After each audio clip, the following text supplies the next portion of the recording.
Chapter 11. The Challenge. It all occurred just before midnight in one of the smaller rooms, which lead an enfilade from the principal ballroom. Dancing had been going on for some time, but the evening was close, and there seemed to be a growing desire on the part of Lady Blakeney's guests to wander desultorily through the gardens and glass houses, or sit about where some measure of coolness could be obtained. There was a rumor that a new and charming French artiste was to sing a few peculiarly ravishing songs, unheard in England before. Close to the main ballroom was the octagon music room, which was brilliantly illuminated, and in which a large number of chairs had been obviously disposed for the comfort of an audience. Into this room many of the guests had already assembled. It was quite clear that a chamber concert, select and attractive as were all Lady Blakeney's entertainments, was in contemplation. Marguerite herself, released for a moment from her constant duties near her royal guests, had strolled through the smaller rooms, accompanied by Juliet, in order to search for Mademoiselle Candle and to suggest the commencement of the improvised concert.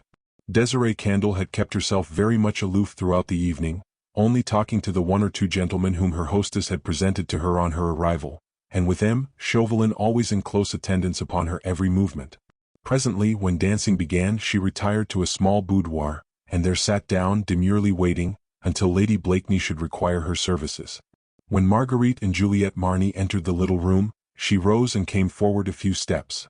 "I am ready, madam," she said pleasantly, "whenever you wish me to begin. I have thought out a short program. Shall I start with the gay or the sentimental songs?" But before Marguerite had time to utter a reply, she felt her arm nervously clutched by a hot and trembling hand. Who is this woman?" murmured Juliette Marny close to her ear.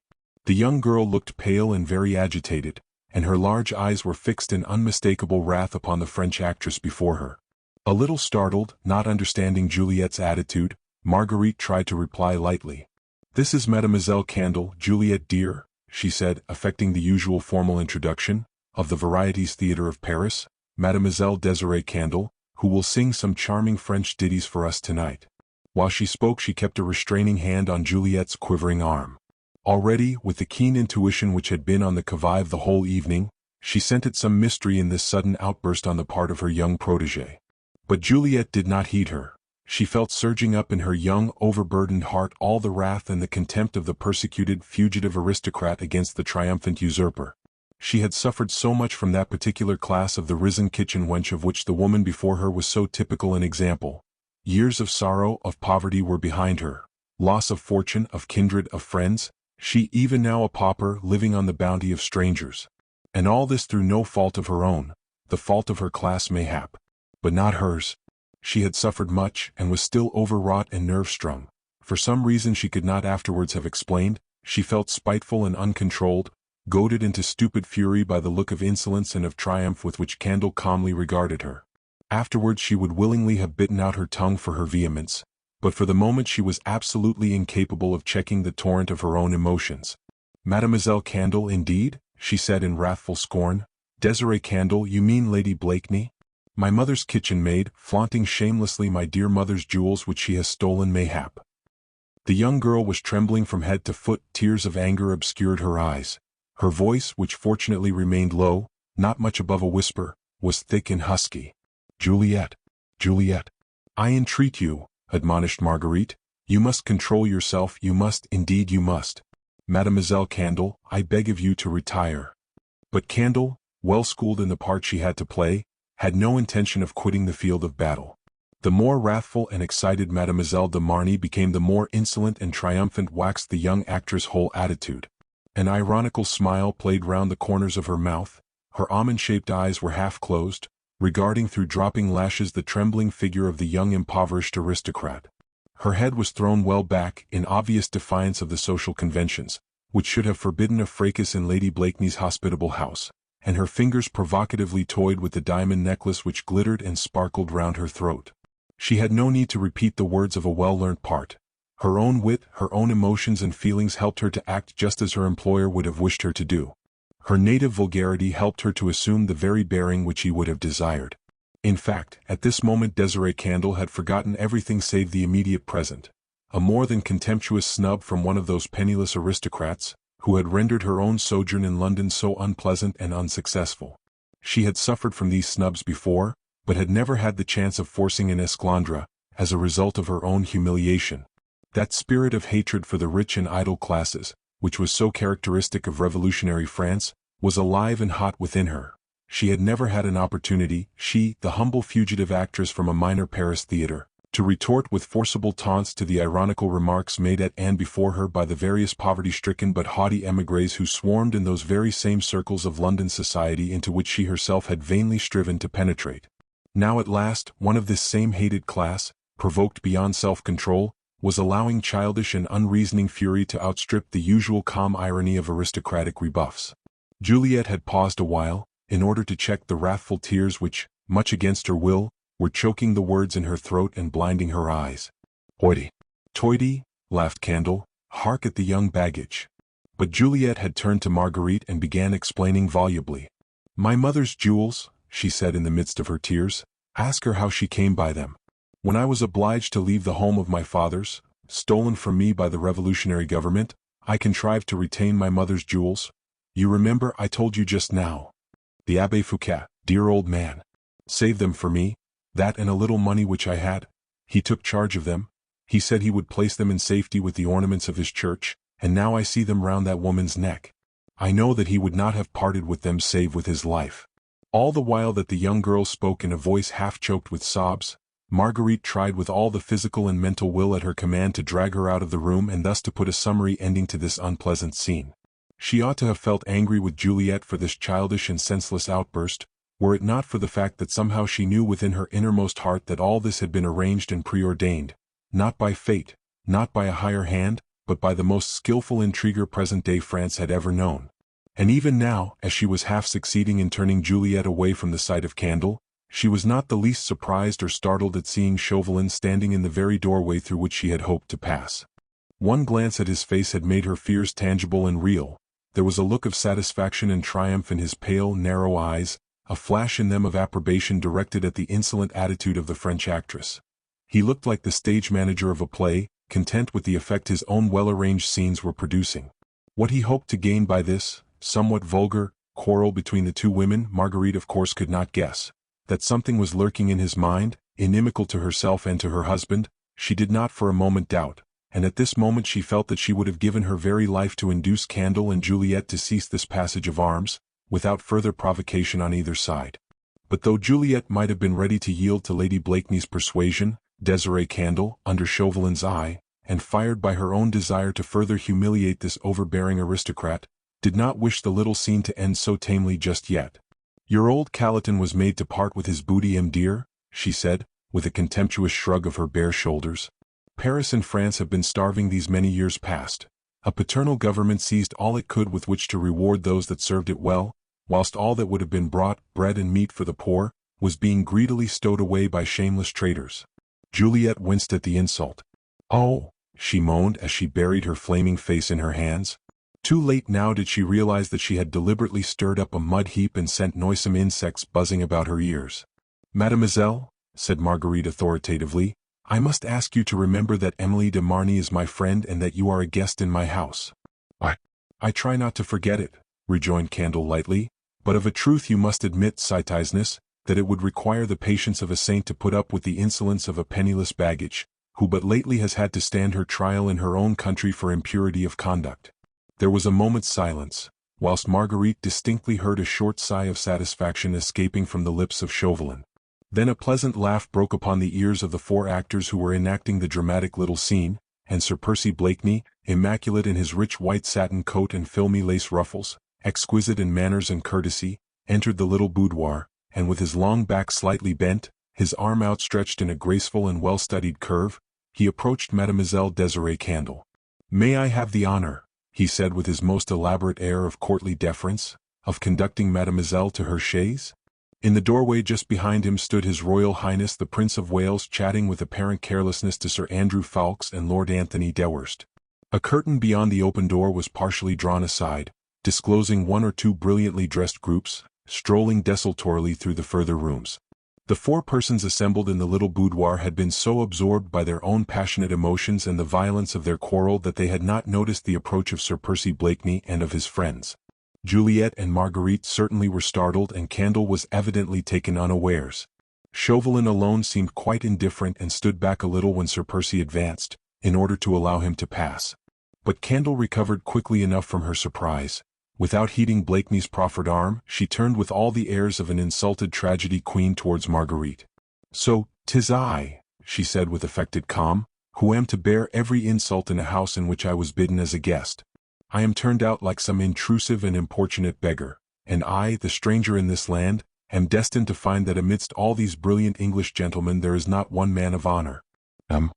Chauvelin," she added loudly, "our beautiful country has, meseems, deputed you to guard the honor as well as the worldly goods of your unprotected compatriots. I call upon you in the name of France, to avenge the insults offered to me tonight." She looked round defiantly from one to the other of the several faces which were now turned towards her, but no one, for the moment, spoke or stirred. Juliet, silent and ashamed, had taken Marguerite's hand in hers, and was clinging to it as if wishing to draw strength of character and firmness of purpose through the pores of the other woman's delicate skin. Sir Percy, with backbone still bent in a sweeping curve, had not relaxed his attitude of uttermost deference. The Prince of Wales and his friends were viewing the scene with slightly amused aloofness. For a moment, seconds at most, there was dead silence in the room, during which time it almost seemed as if the beating of several hearts could be distinctly heard. Then Chauvelin, courtly and urbane, stepped calmly forward. "Believe me, Citizeness," he said, addressing Candle directly and with marked emphasis, "I am entirely at your command, but am I not helpless, seeing that those who have so grossly insulted you are of your own irresponsible, if charming, sex?" Like a great dog after a nap, Sir Percy Blakeney straightened his long back and stretched it out to its full length. "La," he said pleasantly, "my ever-engaging friend from Calais. Sir, your servant. Meseems we are ever destined to discuss amiable matters in an amiable spirit. A glass of punch, monsieur?" "Chauvelin?" "I must ask you, Sir Percy," rejoined Chauvelin sternly, "to view this matter with becoming seriousness." "Seriousness is never becoming, sir," said Blakeney, politely smothering a slight yawn, "and it is vastly unbecoming in the presence of ladies." "Am I to understand then, Sir Percy," said Chauvelin, "that you are prepared to apologize to Mademoiselle Candle for this insult offered to her by Lady Blakeney?" Sir Percy again tried to smother that tiresome little yawn, which seemed most distressing, when he desired to be most polite. Then he flicked off a grain of dust from his immaculate lace ruffle and buried his long slender hands in the capacious pockets of his white satin breeches. Finally he said with the most good-natured of smiles, "Sir, have you seen the latest fashion in cravats? I would wish to draw your attention to the novel way in which we in England tie a Mechlin-edged bow." "Sir Percy," retorted Chauvelin firmly, "since you will not offer Mademoiselle Candle the apology which she has the right to expect from you, are you prepared that you and I should cross swords like honorable gentlemen?" Blakeney laughed his usual pleasant, somewhat shy laugh, shook his powerful frame and looked from his altitude of 6 feet 3 inches down on the small, sable-clad figure of ex-ambassador Chauvelin. "The question is, sir," he said slowly, "should we then be two honorable gentlemen crossing swords?" "Sir Percy." "Sir?" Chauvelin, who for one moment had seemed ready to lose his temper, now made a sudden effort to resume a calm and easy attitude and said quietly, "Of course, if one of us is coward enough to shirk the contest." He did not complete the sentence, but shrugged his shoulders expressive of contempt. The other side of the curtained doorway a little crowd had gradually assembled, attracted hither by the loud and angry voices which came from that small boudoir. Host and hostess had been missed from the reception rooms for some time. His Royal Highness, too, had not been seen for the quarter of an hour. Like flies attracted by the light, one by one or in small isolated groups, some of Lady Blakeney's guests had found their way to the room adjoining the royal presence. As His Highness was standing in the doorway itself, no one could of course cross the threshold, but everyone could see into the room, and could take stock of the various actors in the little comedy. They were witnessing a quarrel between the French envoy and Sir Percy Blakeney, wherein the former was evidently in deadly earnest and the latter merely politely bored. Amused comments flew to and fro. Laughter and a babble of irresponsible chatter made an incessant chirping accompaniment to the duologue between the two men. But at this stage the Prince of Wales, who hitherto had seemingly kept aloof from the quarrel, suddenly stepped forward and abruptly interposed the weight of his authority and of his social position between the bickering adversaries. "Tush, man," he said impatiently, turning more especially towards Chauvelin, "you talk at random. Sir Percy Blakeney is an English gentleman, and the laws of this country do not admit of dueling as you understand it in France, and I for one certainly could not allow—" "Pardon, your Royal Highness," interrupted Sir Percy with irresistible bonhomie, Your Highness does not understand the situation. My engaging friend here does not propose that I should transgress the laws of this country, but that I should go over to France with him and fight him there, where dueling and other little matters of that sort are allowed." "Yes, quite so," rejoined the prince. "I understand M. Chauvelin's desire. But what about you, Blakeney?" "Oh," replied Sir Percy lightly, "I have accepted his challenge, of course." Chapter 12. Time, Place, Conditions. It would be very difficult indeed to say why, at Blakeney's lightly spoken words, an immediate silence should have fallen upon all those present. All the actors in the little drawing-room drama who had played their respective parts so unerringly up to now, had paused a while, just as if an invisible curtain had come down, marking the end of a scene, and the interval during which the players might recover strength and energy to resume their roles. The Prince of Wales as foremost spectator said nothing for the moment, and beyond the doorway the audience there assembled seemed suddenly to be holding its breath, waiting, eager, expectant, palpitation, for what would follow now. Only here and there the gentle frou-frou of a silk skirt, the rhythmic flutter of a fan, broke those few seconds' deadly stony silence. Yet it was all simple enough. A fracas between two ladies, the gentleman interposing, a few words of angry expostulation, then the inevitable suggestion of Belgium or of some other country where the childish and barbarous custom of settling such matters with a couple of swords had not been as yet systematically stamped out. The whole scene, with but slight variations, had occurred scores of times in London drawing-rooms. English gentlemen had scores of times crossed the Channel for the purpose of settling similar quarrels in continental fashion. Why should the present situation appear so abnormal? Sir Percy Blakeney, an accomplished gentleman, was past master in the art of fence, and looked more than a match in strength and dexterity for the meager, sable-clad little opponent who had so summarily challenged him to cross over to France, in order to fight a duel. But somehow everyone had a feeling at this moment that this proposed duel would be unlike any other combat ever fought between two antagonists. Perhaps it was the white, absolutely stony and unexpressive face of Marguerite which suggested a latent tragedy. Perhaps it was the look of unmistakable horror in Juliet's eyes, or that of triumph in those of Chauvelin, or even that certain something in his Royal Highness' face, which seemed to imply that the prince, careless man of the world as he was, would have given much to prevent this particular meeting from taking place. Be that as it may, there is no doubt that a certain wave of electrical excitement swept over the little crowd assembled there, the while the chief actor in the little drama, the inimitable dandy Sir Percy Blakeney himself, appeared deeply engrossed in removing a speck of powder from the wide black satin ribbon which held his gold-rimmed eyeglass. "Gentlemen," said His Royal Highness suddenly, "we are forgetting the ladies. My Lord Hastings," he added, turning to one of the gentlemen who stood close to him, "I pray you to remedy this unpardonable neglect. Men's quarrels are not fit for ladies' dainty ears." Sir Percy looked up from his absorbing occupation. His eyes met those of his wife. She was like a marble statue, hardly conscious of what was going on round her. But he, who knew every emotion which swayed that ardent and passionate nature, guessed that beneath that stony calm there lay a mad, almost unconquerable impulse, and that was to shout to all these puppets here the truth, the awful, the unanswerable truth, to tell them what this challenge really meant. A trap wherein one man consumed with hatred and desire for revenge hoped to entice a brave and fearless foe into a death-dealing snare.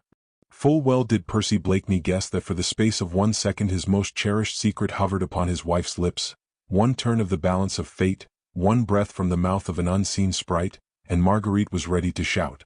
"Do not allow this monstrous thing to be. The Scarlet Pimpernel, whom you all admire for his bravery and love for his daring, stands before you now, face to face with his deadliest enemy, who is here to lure him to his doom." For that momentous second therefore Percy Blakeney held his wife's gaze with the magnetism of his own. All there was in him of love, of entreaty, of trust, and of command went out to her through that look with which he kept her eyes riveted upon his face. Then he saw the rigidity of her attitude relax. She closed her eyes in order to shut out the whole world from her suffering soul. She seemed to be gathering all the mental force of which her brain was capable, for one great effort of self-control. Then she took Juliet's hand in hers and turned to go out of the room. The gentlemen bowed as she swept past them, her rich silken gown making a soft hush-hush as she went. She nodded to some, curtsied to the prince, and had at the last moment the supreme courage and pride to turn her head once more towards her husband, in order to reassure him finally that his secret was as safe with her now, in this hour of danger, as it had been in the time of triumph.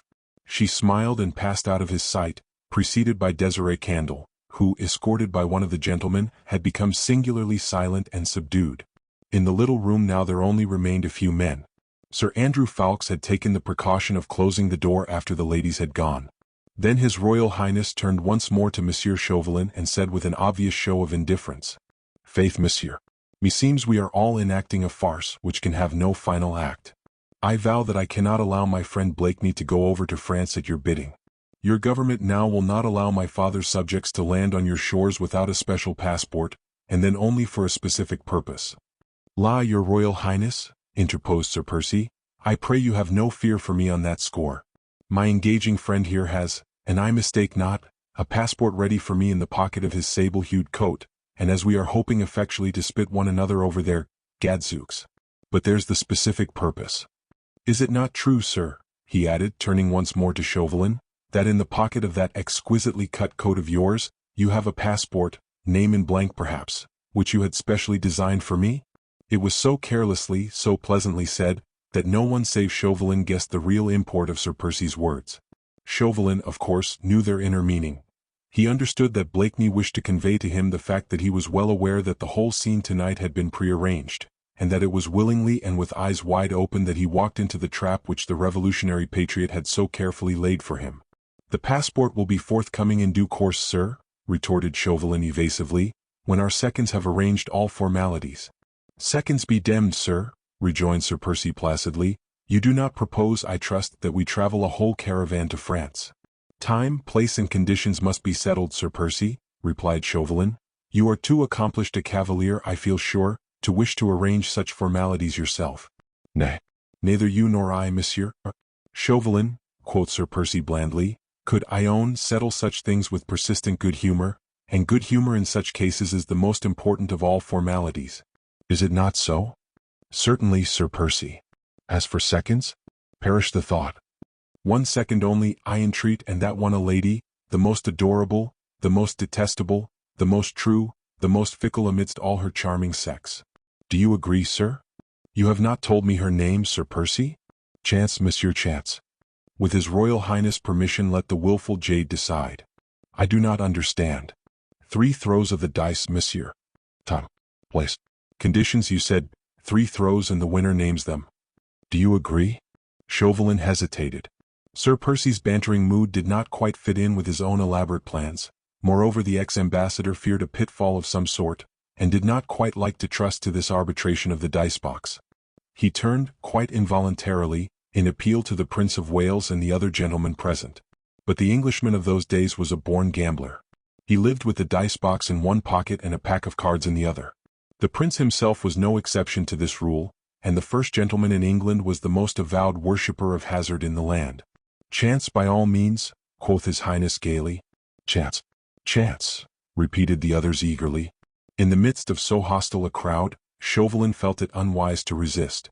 Moreover, 1 second's reflection had already assured him that this throwing of the dice could not seriously interfere with the success of his plans. If the meeting took place at all, and Sir Percy now had gone too far to draw back, then of necessity it would have to take place in France. The question of time and conditions of the fight, which at best would be only a farce, only a means to an end, could not be of paramount importance. Therefore he shrugged his shoulders with well-marked indifference and said lightly, "As you please." There was a small table in the center of the room with a settee and 2 or 3 chairs arranged close to it. Around this table now an eager little group had congregated. The Prince of Wales in the forefront, unwilling to interfere, scarce knowing what madcap plans were floating through Blakeney's adventurous brain, but excited in spite of himself at this momentous game of hazard the issues of which seemed so nebulous, so vaguely fraught with dangers. Close to him were Sir Andrew Ffoulkes, Lord Anthony Dewhurst, Lord Grenville and perhaps a half-score gentlemen, young men about town mostly, gay and giddy butterflies of fashion, who did not even attempt to seek in this strange game of chance any hidden meaning save that it was one of Blakeney's irresponsible pranks.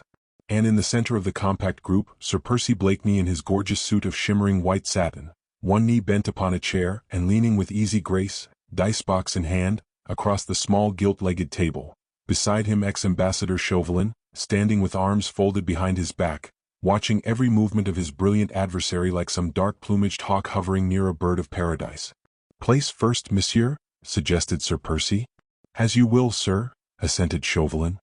He took up a dice box which one of the gentlemen handed to him and the two men threw. "'Tis mine, monsieur," said Blakeney carelessly, "mine to name the place where shall occur this historic encounter, twixt the busiest man in France and the most idle fop that e'er disgraced these three kingdoms. Just for the sake of argument, sir, what place would you suggest?" "Oh, the exact spot is immaterial, Sir Percy," replied Chauvelin coldly. "The whole of France stands at your disposal." I thought as much, but could not be quite sure of such boundless hospitality," retorted Blakeney imperturbably. "Do you care for the woods around Paris, sir?" "Too far from the coast, sir. I might be seasick crossing over the channel, and glad to get the business over as soon as possible." "No, not Paris, sir. Rather let us say Boulogne." "Pretty little place, Boulogne. Do you not think so?" "Undoubtedly, Sir Percy." "Then Boulogne it is, the ramparts and you will on the south side of the town." "As you please," rejoined Chauvelin drily. "Shall we throw again?" A murmur of merriment had accompanied this brief colloquy between the adversaries, and Blakeney's bland sallies were received with shouts of laughter. Now the dice rattled again and once more the two men threw. "'Tis yours this time, Monsieur Chauvelin," said Blakeney after a rapid glance at the dice. "See how evenly chance favors us both. Mine the choice of place, admirably done you'll confess. Now yours the choice of time." "I wait upon your pleasure, sir." "The southern ramparts at Boulogne. When?" "The fourth day from this, sir, at the hour when the cathedral bell chimes the evening Angelus," came Chauvelin's ready reply. "Nay, but methought that your demmed government had abolished cathedrals and bells and chimes. The people of France have now to go to hell their own way, for the way to heaven has been barred by the National Convention. Is that not so? Methought the Angelus was forbidden to be rung." "Not at Boulogne, I think, Sir Percy," retorted Chauvelin drily, "and I'll pledge you my word that the evening Angelus shall be rung that night." "At what hour is that, sir?" "1 hour after sundown." "But why 4 days after this? Why not 2 or 3?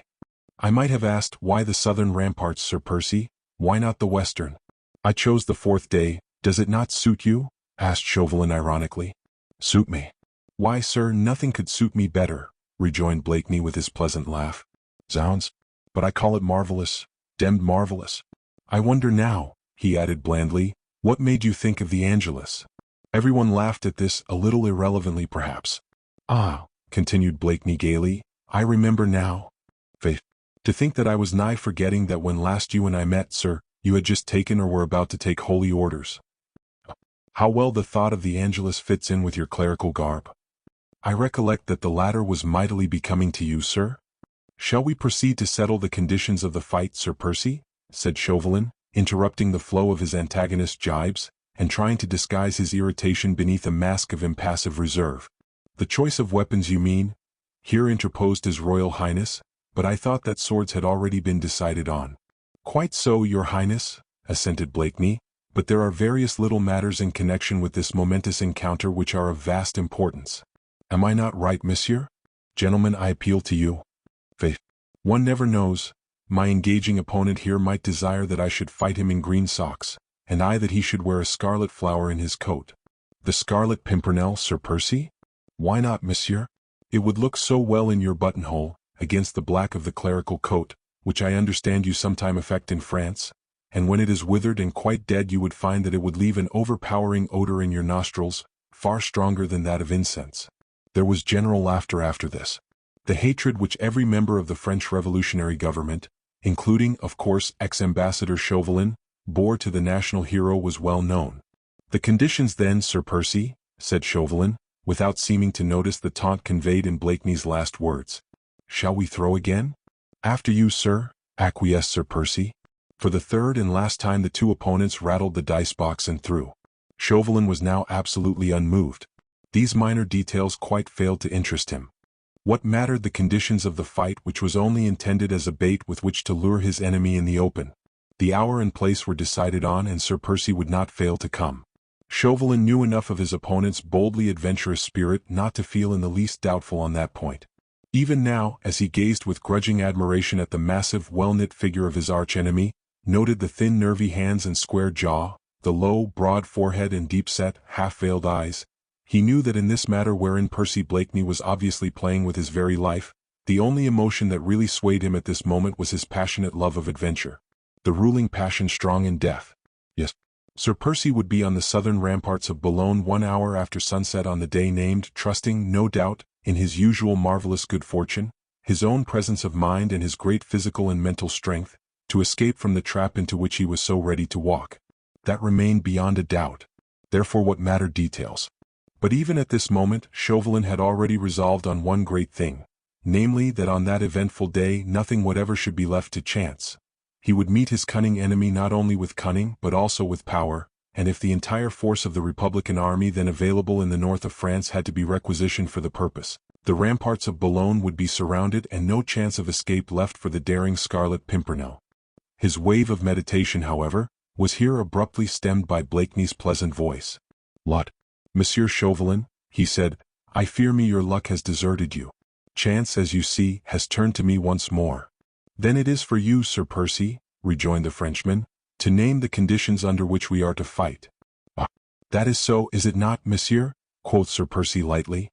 "By my faith, I'll not plague you with formalities. We'll fight with our coats on if it be cold and our shirt sleeves if it be sultry. I'll not demand either green socks or scarlet ornaments. I'll even try and be serious for the space of 2 minutes, sir, and confine my whole attention, the product of my infinitesimal brain, to thinking out some pleasant detail for this duel, which might be acceptable to you. Thus, sir, the thought of weapons springs to my mind. Swords you said, I think, sir. I will e'en restrict my choice of conditions to that of the actual weapons with which we are to fight. Falx, I pray you," he added, turning to his friend, "the pair of swords which lie across the top of my desk at this moment. Will not ask a menial to fetch them, monsieur?" he continued gaily as Sir Andrew Falx at a sign from him had quickly left the room. "What need to brood our pleasant quarrel abroad? You will like the weapons, sir, and you shall have your own choice from the pair. You are a fine fencer, I feel sure, and you shall decide if a scratch or two or a more serious wound shall be sufficient to avenge Mademoiselle Candle's wounded vanity." Whilst he prattled so gaily on, there was dead silence among all those present.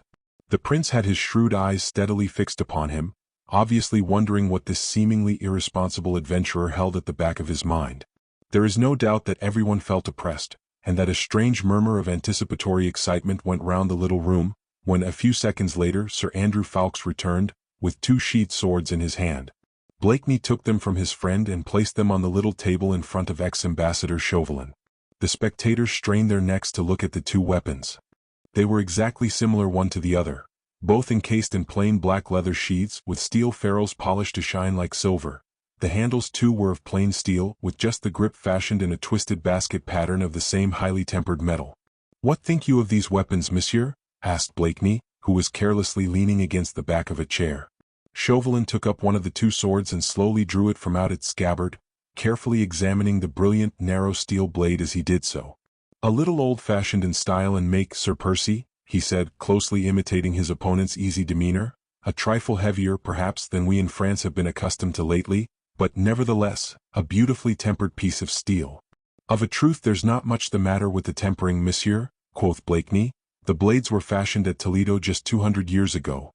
"Ah, here I see an inscription," said Chauvelin, holding the sword close to his eyes, the better to see the minute letters engraved in the steel. "The name of the original owner. I myself bought them, when I traveled in Italy, from one of his descendants." "Lorenzo Giovanni Cenci," said Chauvelin, spelling the Italian names quite slowly. "The greatest blackguard that ever trod this earth. You no doubt, monsieur, know his history better than we do. Rapine, theft, murder, nothing came amiss to Signor Lorenzo, neither the deadly drug in the cup nor the poisoned dagger." He had spoken lightly, carelessly, with that same tone of easy banter which he had not forsaken throughout the evening, and the same drawly manner which was habitual to him. But at these last words of his, Chauvelin gave a visible start, and then abruptly replaced the sword, which he had been examining, upon the table. He threw a quick, suspicious glance at Blakeney, who, leaning back against the chair and one knee resting on the cushioned seat, was idly toying with the other blade, the exact pair to the one which the ex-ambassador had so suddenly put down. "Well, monsieur," quoth Sir Percy after a slight pause, and meeting with a swift glance of lazy irony his opponent's fixed gaze, "are you satisfied with the weapons? Which of the 2 shall be yours and which mine?" "Of a truth, Sir Percy," murmured Chauvelin, still hesitating. "Nay, monsieur," interrupted Blakeney with pleasant bonhomie, "I know what you would say. Of a truth, there is no choice between this pair of perfect twins. One is as exquisite as the other. and yet you must take one and I the other. This or that, whichever you prefer. You shall take it home with you tonight and practice thrusting at a haystack or at a bobbin as you please. The sword is yours to command until you have used it against my unworthy person. Yours until you bring it out 4 days hence, on the southern ramparts of Boulogne, when the cathedral bells chime the evening angelus. Then you shall cross it against its faithless twin. There, monsieur, they are of equal length, of equal strength and temper, a perfect pair. Yet I pray you choose. He took up both the swords in his hands and carefully balancing them by the extreme tip of their steel-bound scabbards, he held them out towards the Frenchman. Chauvelin's eyes were fixed upon him, and he from his towering height was looking down at the little sable-clad figure before him. The terrorist seemed uncertain what to do. Though he was one of those men whom by the force of their intellect, the strength of their enthusiasm, the power of their cruelty, had built a new anarchical France, had overturned a throne and murdered a king, yet now, face to face with this affected fop, this lazy and debonair adventurer, he hesitated, trying in vain to read what was going on behind that low, smooth forehead or within the depth of those lazy blue eyes.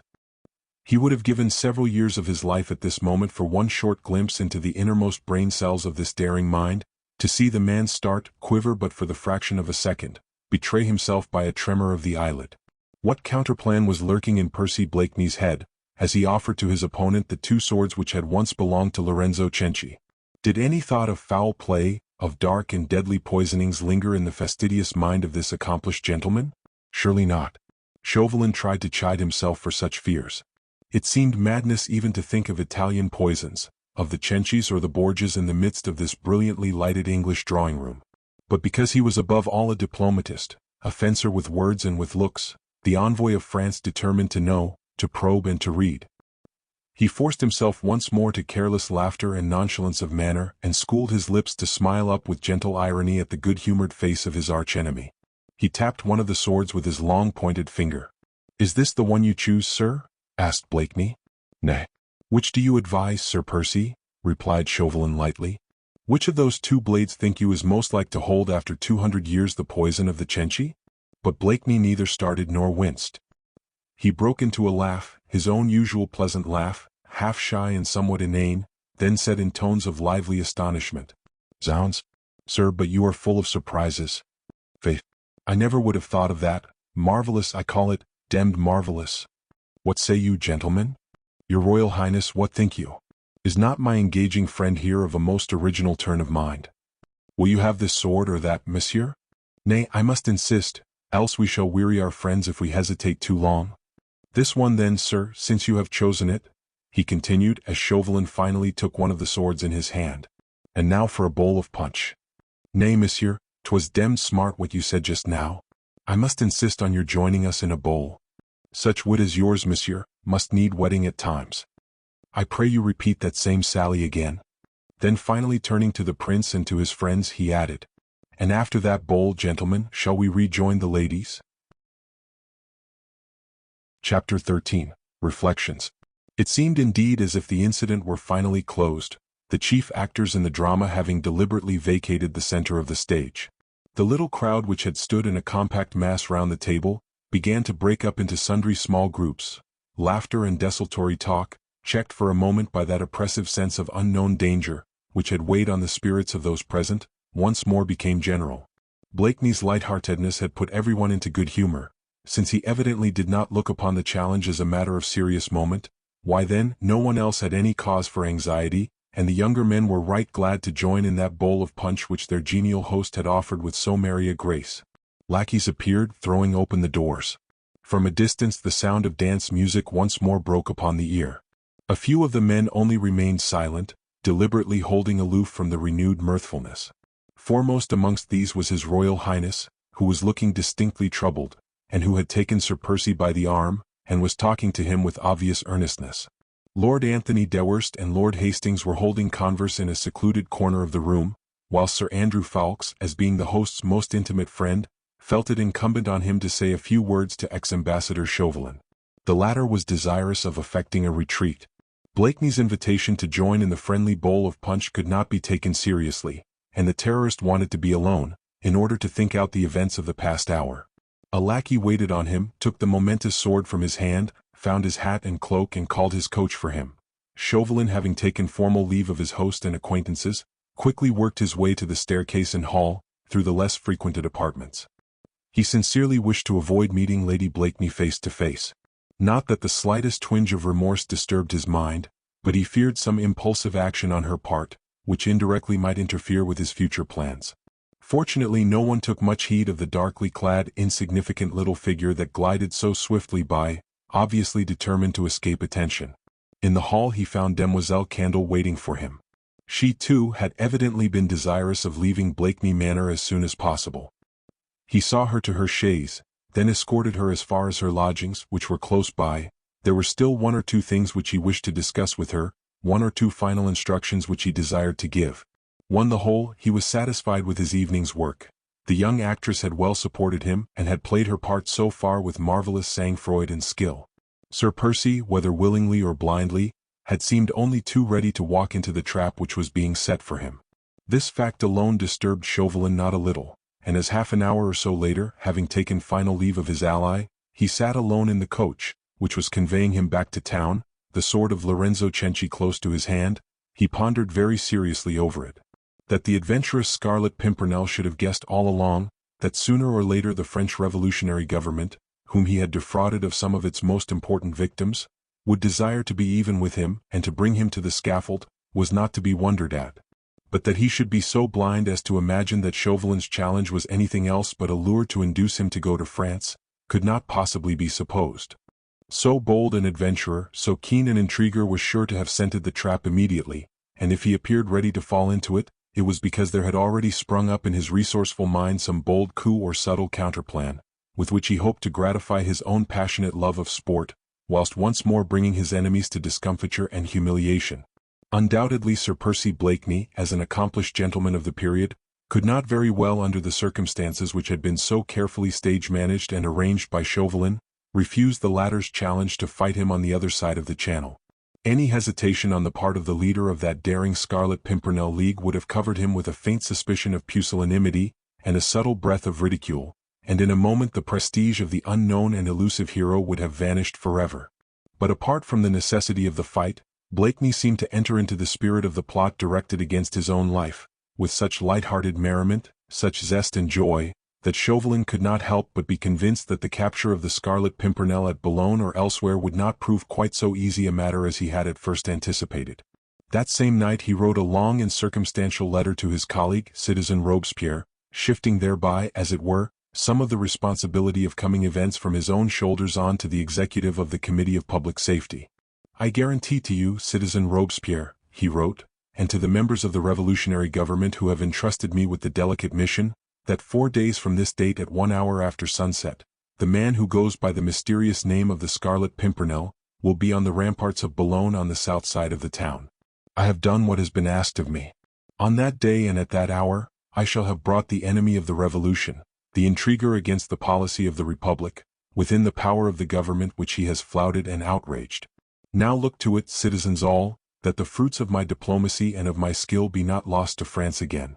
The man will be there at my bidding, 'tis for you to see that he does not escape this time." This letter he sent by special courier which the National Convention had placed at his disposal in case of emergency. Having sealed it and entrusted it to the man, Chauvelin felt at peace with the world and with himself. Although he was not so sure of success as he would have wished, he yet could not see how failure could possibly come about, and the only regret which he felt tonight, when he finally in the early dawn sought a few hours' troubled rest, was that that momentous fourth day was still so very far distant. Chapter 14. The Ruling Passion. In the meanwhile silence had fallen over the beautiful old manorial house. One by one the guests had departed, leaving that peaceful sense of complete calm and isolation which follows the noisy chatter of any great throng bent chiefly on enjoyment.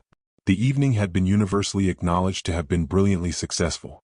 True, the much-talked-of French artiste had not sung the promised ditties, but in the midst of the whirl and excitement of dances, of the inspiring tunes of the string band, the elaborate supper and recherché wines, no one had paid much heed to this change in the program of entertainments. And everyone had agreed that never had Lady Blakeney looked more radiantly beautiful than on this night. She seemed absolutely indefatigable, a perfect hostess, full of charming little attentions towards everyone, although more than ordinarily absorbed by her duties towards her many royal guests. The dramatic incidents which had taken place in the small boudoir had not been much bruited abroad. It was always considered bad form in those courtly days to discuss men's quarrels before ladies, and in this instance, those who were present when it all occurred instinctively felt that their discretion would be appreciated in high circles, and held their tongues accordingly. Thus the brilliant evening was brought to a happy conclusion without a single cloud to mar the enjoyment of the guests. Marguerite performed a veritable miracle of fortitude, forcing her very smiles to seem natural and gay, chatting pleasantly, even wittily, upon every known fashionable topic of the day, laughing merrily the while her poor, aching heart was filled with unspeakable misery.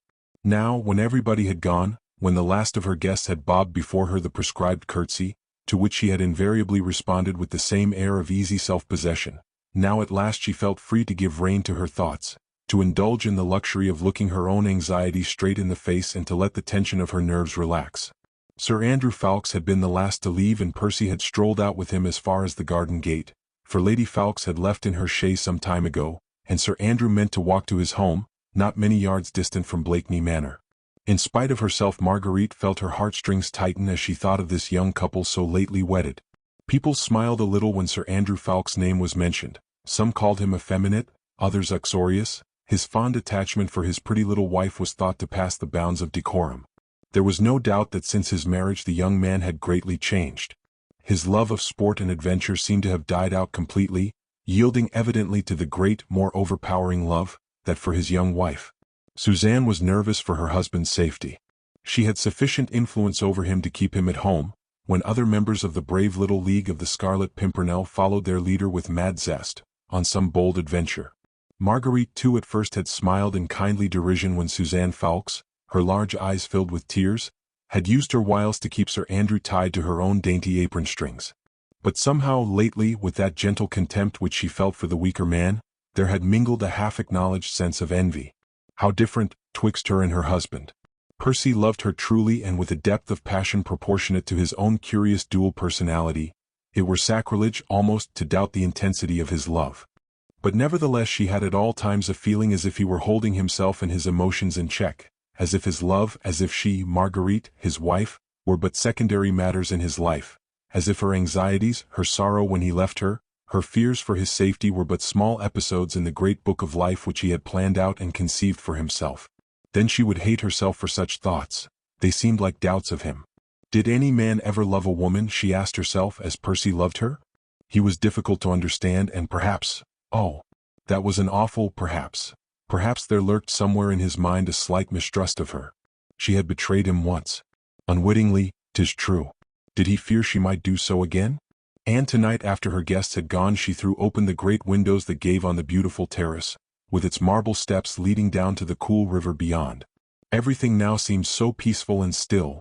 The scent of the heliotrope made the midnight air swoon with its intoxicating fragrance. The rhythmic murmur of the waters came gently echoing from below, and from far away there came the melancholy cry of a night bird on the prowl. That cry made Marguerite shudder. Her thoughts flew back to the episodes of this night and to Chauvelin, the dark bird of prey with his mysterious death-dealing plans, his subtle intrigues which all tended towards the destruction of one man, his enemy, the husband whom Marguerite loved. How she hated these wild adventures which took Percy away from her side. Is not a woman who loves, be it husband or child, the most truly selfish, the most cruelly callous creature in the world, there, where the safety and the well-being of the loved one is in direct conflict with the safety and well-being of others? She would right gladly have closed her eyes to every horror perpetrated in France. She would not have known what went on in Paris. She wanted her husband. And yet month after month, with but short intervals, she saw him risk that precious life of his, which was the very essence of her own soul, for others. For others. Always for others. And she, Marguerite, his wife, was powerless to hold him back. Powerless to keep him beside her, when that mad fit of passion seized him to go on one of those wild quests, wherefrom she always feared he could not return alive. And this, although she might use every noble artifice, every tender wile of which a loving and beautiful wife is capable. At times like those her own proud heart was filled with hatred and with envy towards everything that took him away from her. And tonight all these passionate feelings which she felt were quite unworthy of her and of him seemed to surge within her soul more tumultuously than ever. She was longing to throw herself in his arms, to pour out into his loving ear all that she suffered, in fear and anxiety, and to make one more appeal to his tenderness and to that passion which had so often made him forget the world at her feet. And so instinctively she walked along the terrace towards that more secluded part of the garden just above the river bank, where she had so oft wandered hand in hand with him, in the honeymoon of their love. Their great clumps of old-fashioned cabbage roses grew in untidy splendor, and belated lilies sent intoxicating odors into the air, whilst the heavy masses of Egyptian and Michaelmas daisies looked like ghostly constellations in the gloom. She thought Percy must soon be coming this way. Though it was so late, she knew that he would not go to bed. After the events of the night, his ruling passion, strong in death, would be holding him in its thrall. She too felt wide awake and unconscious of fatigue. When she reached the secluded path beside the river, she peered eagerly up and down and listened for a sound. Presently it seemed to her that above the gentle clapper of the waters she could hear a rustle and the scrunching of the fine gravel under carefully measured footsteps. She waited a while. The footsteps seemed to draw nearer, and soon, although the starlit night was very dark, she perceived a cloaked and hooded figure approaching cautiously toward her. "Who goes there?" she called suddenly. The figure paused, then came rapidly forward, and a voice said timidly, "Ah, Lady Blakeney." "Who are you?" asked Marguerite peremptorily. "It is I, Desiree Candle," replied the midnight prowler. "Demoiselle Candle," ejaculated Marguerite, wholly taken by surprise. "What are you doing here? Alone? And at this hour?" whispered Candle eagerly as she approached quite close to Marguerite and drew her hood still lower over her eyes. "I am all alone. I wanted to see someone, you if possible, Lady Blakeney, for I could not rest. I wanted to know what had happened." "What had happened? When? I don't understand." "What happened between Citizen Chauvelin and your husband?" asked Candle. "What is that to you?" replied Marguerite haughtily. "I pray you do not misunderstand me," pleaded Candle eagerly. "I know my presence in your house. The quarrel which I provoked must have filled your heart with hatred and suspicion towards me, but oh, how can I persuade you? I acted unwillingly, will you not believe me?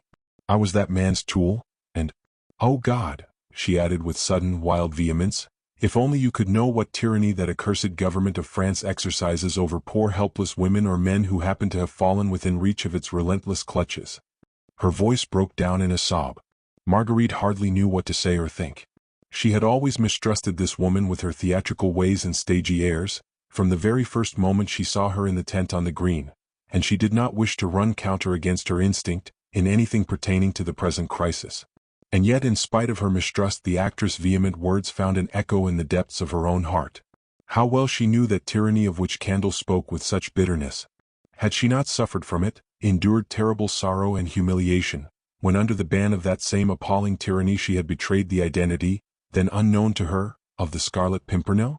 Therefore when Candle paused after those last excited words, she said with more gentleness than she had shown hitherto, though still quite coldly, "But you have not yet told me why you came back here tonight? If Citizen Chauvelin was your taskmaster, then you must know all that has occurred. I had a vague hope that I might see you. For what purpose? To warn you if I could.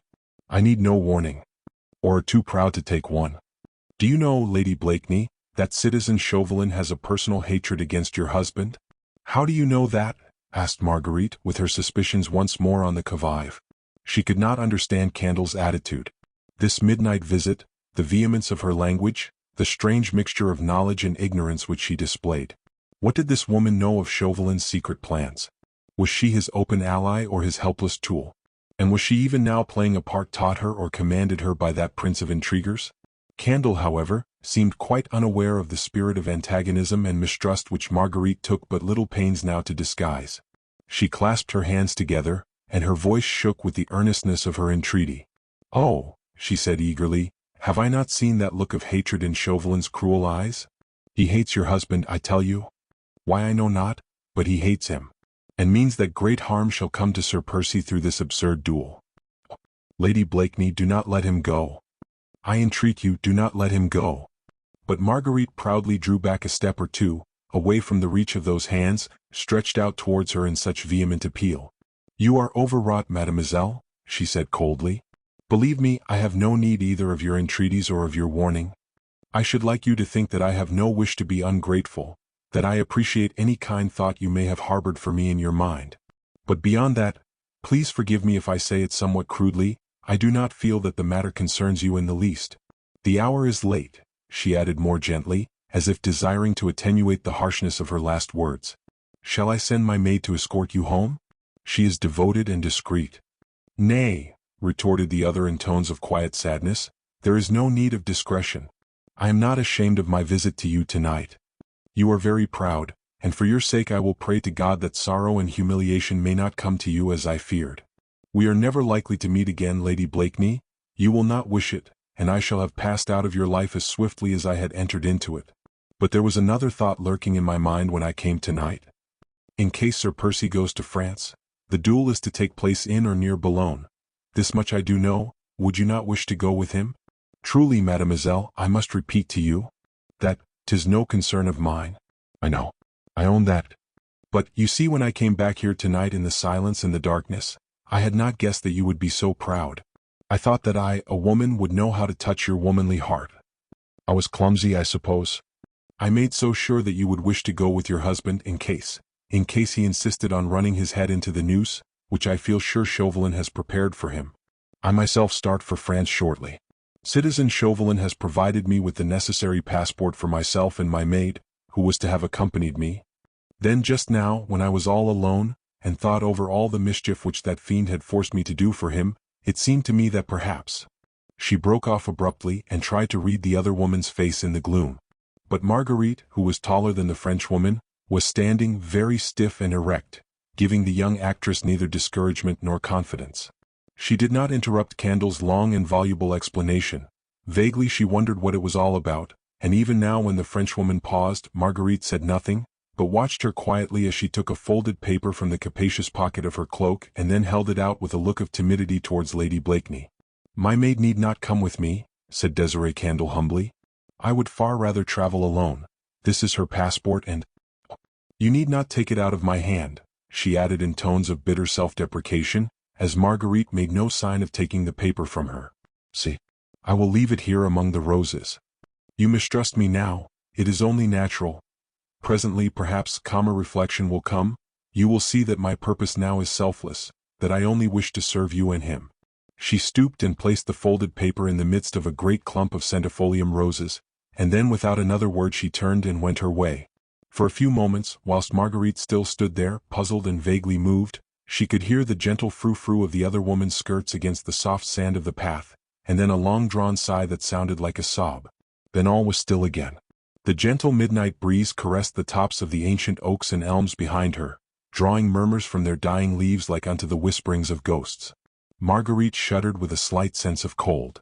Before her, amongst the dark clump of leaves and the roses invisible in the gloom, there fluttered with a curious, melancholy flapping, the folded paper placed there by Candle. She watched it for a while as, disturbed by the wind, it seemed ready to take its flight towards the river. Anon it fell to the ground, and Marguerite, with sudden overpowering impulse, stooped and picked it up. Then clutching it nervously in her hand, she walked rapidly back towards the house. Chapter 15. Farewell.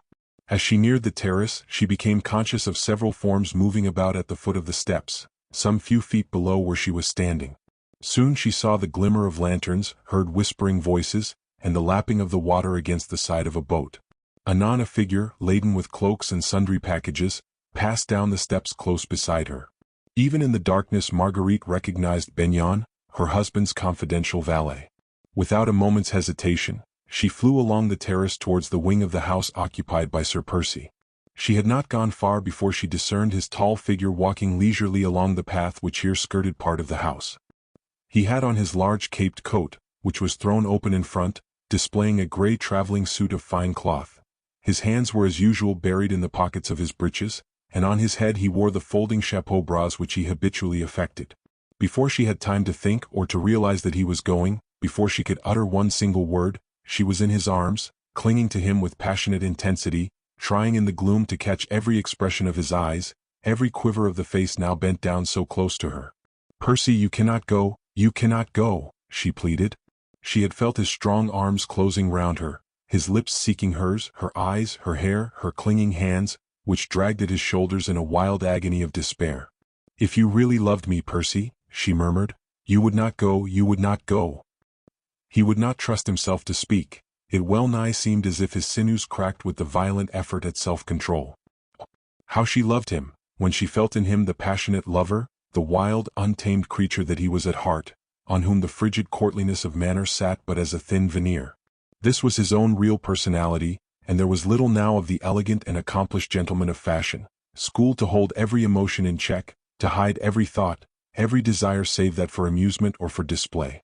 She, feeling her power and his weakness now, gave herself wholly to his embrace, not grudging one single passionate caress, yielding her lips to him, the while she murmured, "You cannot go, you cannot, why should you go? It is madness to leave me. I cannot let you go." Her arms clung tenderly round him, her voice was warm and faintly shaken with suppressed tears, and as he wildly murmured, "Don't! For pity's sake," she almost felt that her love would be triumphant. "For pity's sake I'll go on pleading, Percy," she whispered. "Oh, my love, my dear. Do not leave me. We have scarce had time to savor our happiness. We have such arrears of joy to make up. Do not go, Percy. There's so much I want to say to you." "You shall not. You shall not," she added with sudden vehemence. "Look me straight in the eyes, my dear, and tell me if you can leave now." He did not reply, but almost roughly, he placed his hand over her tear-dimmed eyes, which were turned up to his in an agony of tender appeal. Thus he blindfolded her with that wild caress. She should not see, no, not even she, that for the space of a few seconds stern manhood was well nigh vanquished by the magic of her love. All that was most human in him, all that was weak in this strong and untamed nature, cried aloud for peace and luxury and idleness, for long summer afternoons spent in lazy content, for the companionship of horses and dogs and of flowers, with no thought or cares save those for the next evening's gavotte, no graver occupation save that of sitting at her feet. And during these few seconds, whilst his hand lay across her eyes, the lazy, idle fop of fashionable London was fighting a hand-to-hand fight with the bold leader of a band of adventurers, and his own passionate love for his wife ranged itself with fervent intensity on the side of his weaker self. Forgotten were the horrors of the guillotine, the calls of the innocent, the appeal of the helpless. Forgotten the daring adventures, the excitements, the hair's-breadth escapes. For those few seconds, heavenly in themselves, he only remembered her, his wife, her beauty and her tender appeal to him. She would have pleaded again, for she felt that she was winning in this fight. Her instinct, that unerring instinct of the woman who loves and feels herself beloved, told her that for the space of an infinitesimal fraction of time, his iron will was inclined to bend, but he checked her pleading with a kiss. Then there came a change. Like a gigantic wave carried inwards by the tide, his turbulent emotion seemed suddenly to shatter itself against a rock of self-control. Was it a call from the boatman below? A distant scrunching of feet upon the gravel? Who knows, perhaps only a sigh in the midnight air, a ghostly summons from the land of dreams that recalled him to himself. Even as Marguerite was still clinging to him, with the ardent fervor of her own passion, she felt the rigid tension of his arms relax, the power of his embrace weaken, the wild love light become dim in his eyes. He kissed her fondly, tenderly, and with infinite gentleness smoothed away the little damp curls from her brow. There was a wistfulness now in his caress, and in his kiss there was the finality of a long farewell. "'Tis time I went," he said, "or we shall miss the tide." These were the first coherent words he had spoken since first she had met him here in this lonely part of the garden, and his voice was perfectly steady, conventional, and cold. An icy pang shot through Marguerite's heart. It was as if she had been abruptly wakened from a beautiful dream. "You are not going, Percy," she murmured, and her own voice now sounded hollow and forced. "Oh, if you loved me you would not go. If I love you." In this at least there was no dream. No coldness in his voice when he repeated those words with such a sigh of tenderness, such a world of longing, that the bitterness of her great pain vanished, giving place to tears. He took her hand in his. The passion was momentarily conquered, forced within his innermost soul, by his own alter ego, that second personality in him, the cold-blooded and coolly calculating adventurer who juggled with his life and tossed it recklessly upon the sea of chance, twixt a doggerel and a smile. But the tender love lingered on, fighting the enemy a while longer. The wistful desire was there for her kiss, the tired longing for the exquisite repose of her embrace. He took her hand in his and bent his lips to it, and with the warmth of his kiss upon it, she felt a moisture like a tear. "I must go, dear," he said after a little while. "What? Why?" she repeated obstinately. "Am I nothing then? Is my life of no account? My sorrows? My fears? My misery? Oh," she added with vehement bitterness, "why should it always be others? What are others to you and to me, Percy? Are we not happy here? Have you not fulfilled to its uttermost that self-imposed duty to people who can be nothing to us? Is not your life 10,000 times more precious to me than the lives of 10,000 others? Even through the darkness, and because his face was so close to hers, she could see a quaint little smile playing round the corners of his mouth. Nay, dear, he said gently, 'tis not 10,000 lives that call to me today, only one at best. Don't you hate to think of that poor little old cure sitting in the midst of his ruined pride and hopes, the jewels so confidently entrusted to his care, stolen from him, he waiting perhaps in his little presbytery for the day when those brutes will march him to prison and to death. I think a little sea voyage and English country air would suit the Abbé Fouquet, dear, and I only mean to ask him to cross the channel with me. Percy, she pleaded. Oh, I know, he rejoined with that short deprecatory sigh of his, which seemed always to close any discussion between them on that point. You are thinking of that absurd duel? He laughed lightly, good-humoredly, and his eyes gleamed with merriment. La, dear, he said gaily, will you not reflect a moment? Could I refuse the challenge before His Royal Highness and the ladies? I couldn't. Faith, that was it. Just a case of couldn't. Fate did it all. The quarrel, my interference, the challenge. He had planned it all, of course. Let us own that he is a brave man, seeing that he and I are not even yet, for that beating he gave me on the Calais cliffs. Yes, he has planned it all, she retorted vehemently. The quarrel tonight, your journey to France, your meeting with him face to face at a given hour and place where he can most readily, most easily close the death trap upon you. This time he broke into a laugh. A good, hearty laugh, full of the joy of living, of the madness and intoxication of a bold adventure, a laugh that had not one particle of anxiety or of tremor in it. Nay, dear, he said, but your ladyship is astonishing. Close a death trap upon your humble servant? Nay, the governing citizens of France will have to be very active and mighty wide awake ere they succeed in stealing a march on me. Zounds, but we'll give them an exciting chase this time. Nay, little woman, do not fear, he said with sudden infinite gentleness, those damned murderers have not got me yet. How often she had fought with him thus. With him, the adventurer, the part of his dual nature that was her bitter enemy, and which took him, the lover, away from her side. She knew so well the finality of it all, the amazing hold which that unconquerable desire for these mad adventures had upon him. Impulsive, ardent as she was, Marguerite felt in her very soul an overwhelming fury against herself for her own weakness, her own powerlessness in the face of that which forever threatened to ruin her life and her happiness. Yes, and his also. For he loved her. He loved her. He loved her. The thought went on hammering in her mind, for she knew of its great truth. He loved her and went away. And she, poor, puny weakling, was unable to hold him back. The tendrils which fastened his soul to hers were not so tenacious as those which made him cling to suffering humanity, over there in France, where men and women were in fear of death and torture, and looked upon the elusive and mysterious Scarlet Pimpernel as a heaven-born hero sent to save them from their doom. To them at these times his very heartstrings seemed to turn with unconquerable force, and when, with all the ardor of her own passion, she tried to play upon the chords of his love for her, he could not respond, for they, the strangers, had the stronger claim. And yet through it all she knew that this love of humanity, this mad desire to serve and to help, in no way detracted from his love for her. Nay, it intensified it, made it purer and better, adding to the joy of perfect intercourse the poetic and subtle fragrance of ever-recurring pain. But now at last she felt weary of the fight. Her heart was aching, bruised and sore. An infinite fatigue seemed to weigh like lead upon her very soul. This seemed so different to any other parting that had perforce been during the past year. The presence of Chauvelin in her house, the obvious planning of this departure for France, had filled her with a foreboding, nay, almost a certitude of a gigantic and deadly cataclysm. Her senses began to reel, she seemed not to see anything very distinctly, even the loved form took on a strange and ghost-like shape. He now looked preternaturally tall, and there was a mist between her and him. She thought that he spoke to her again, but she was not quite sure, for his voice sounded like some weird and mysterious echo. A bosquet of climbing heliotrope close by threw a fragrance into the evening air, which turned her giddy with its overpowering sweetness. She closed her eyes, for she felt as if she must die, if she held them open any longer, and as she closed them it seemed to her as if he folded her in one last, long heavenly embrace. He felt her graceful figure swaying in his arms like a tall and slender lily bending to the wind. He saw that she was but half conscious, and thanked heaven for this kindly solace to his heartbreaking farewell. There was a sloping, mossy bank close by, there where the marble terrace yielded to the encroaching shrubbery.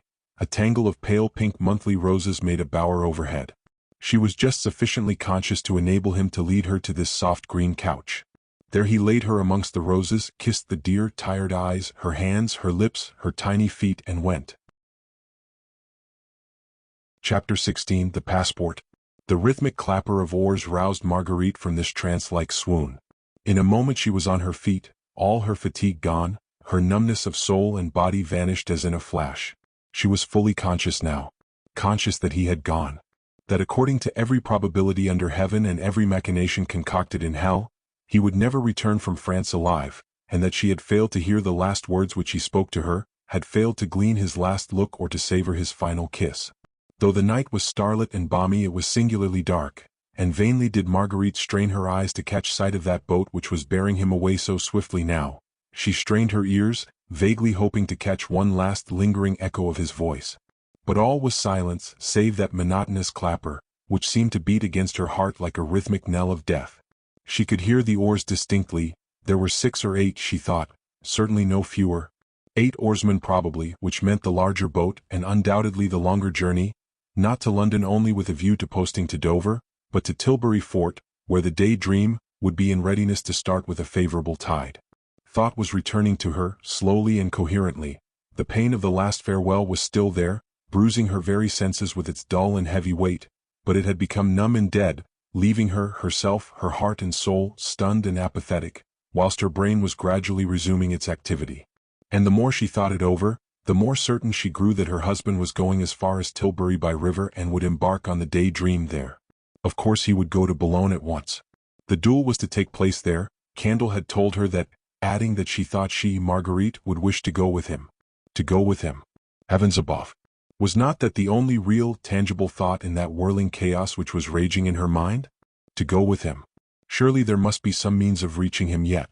Fate, nature, God himself would never permit so monstrous a thing as this, that she should be parted from her husband, now when his life was not only in danger, but forfeited already, lost, a precious thing all but gone from this world. Percy was going to Boulogne. She must go too. By posting at once to Dover, she could get the tidal boat on the morrow and reach the French coast quite as soon as the Day Dream. Once at Boulogne, she would have no difficulty in finding her husband, of that she felt sure. She would have but to dog Chauvelin's footsteps, find out something of his plans, of the orders he gave to troops or to spies. Oh, she would find him. Of that she was never for a moment in doubt. How well she remembered her journey to Calais just a year ago, in company with Sir Andrew Ffoulkes. Chance had favored her then, had enabled her to be of service to her husband if only by distracting Chauvelin's attention for a while to herself. Heaven knows. She had but little hope of being of use to him now. An aching sense was in her that fate had at last been too strong. That the daring adventurer had staked once too often, had cast the die and had lost. In the bosom of her dress she felt the sharp edge of the paper left for her by Desiree Candle among the roses in the park. She had picked it up almost mechanically then and tucked it away, hardly heeding what she was doing. Whatever the motive of the French actress had been in placing the passport at her disposal, Marguerite blessed her in her heart for it. To the woman she had mistrusted, she would owe the last supreme happiness of her life. Her resolution never once wavered. Percy would not take her with him. That was understandable. She could neither expect it nor think it. But she, on the other hand, could not stay in England at Blakeney Manor, whilst any day, any hour, the death trap set by Chauvelin for the Scarlet Pimpernel might be closing upon the man whom she worshipped. She would go mad if she stayed.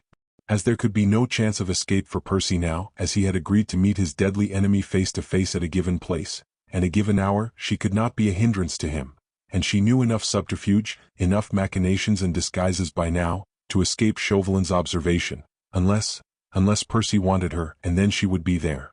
No, she could not be a hindrance.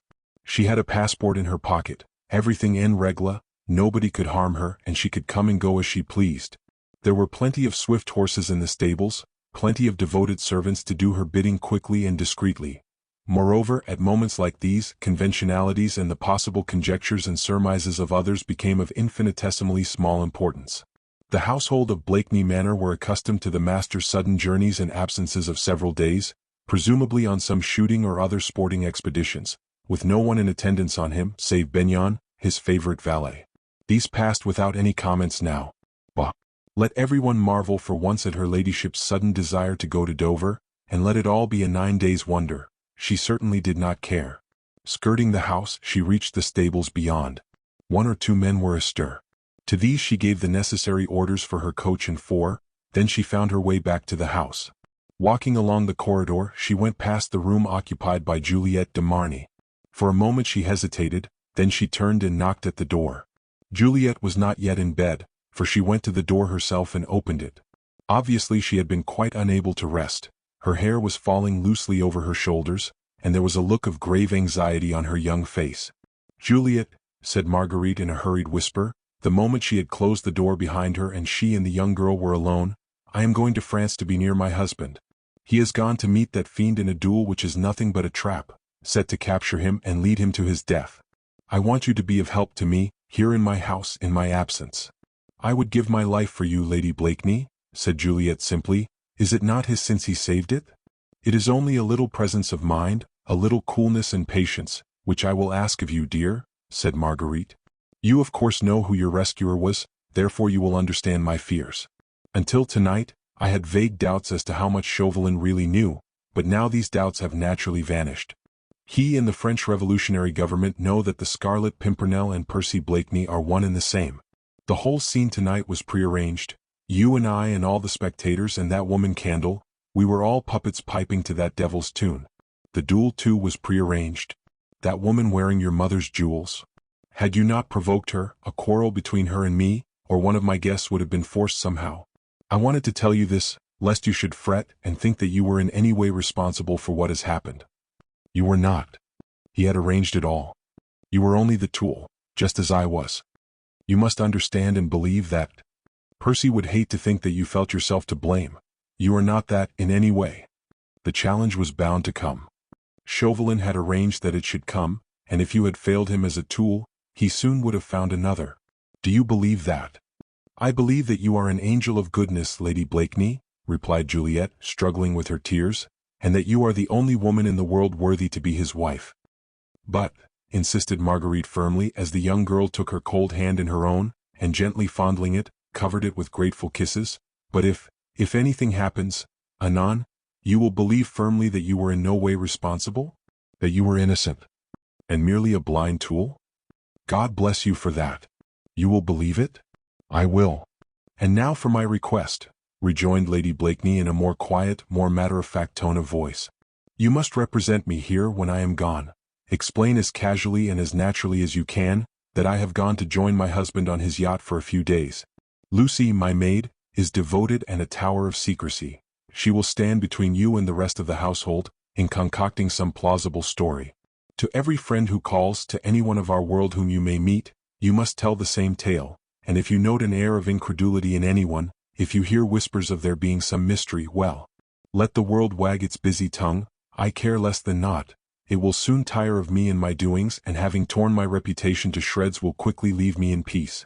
But to Sir Andrew Ffoulkes," she added earnestly, "tell the whole truth from me. He will understand and do as he thinks right. I will do all you ask, Lady Blakeney, and am proud to think that I shall be serving you, even in so humble and easy a capacity. When do you start?" "At once. Goodbye, Juliette." She bent down to the young girl and kissed her tenderly on the forehead, then she glided out of the room as rapidly as she had come. Juliette, of course, did not try to detain her, or to force her help of companionship on her when obviously she would wish to be alone. Marguerite quickly reached her room.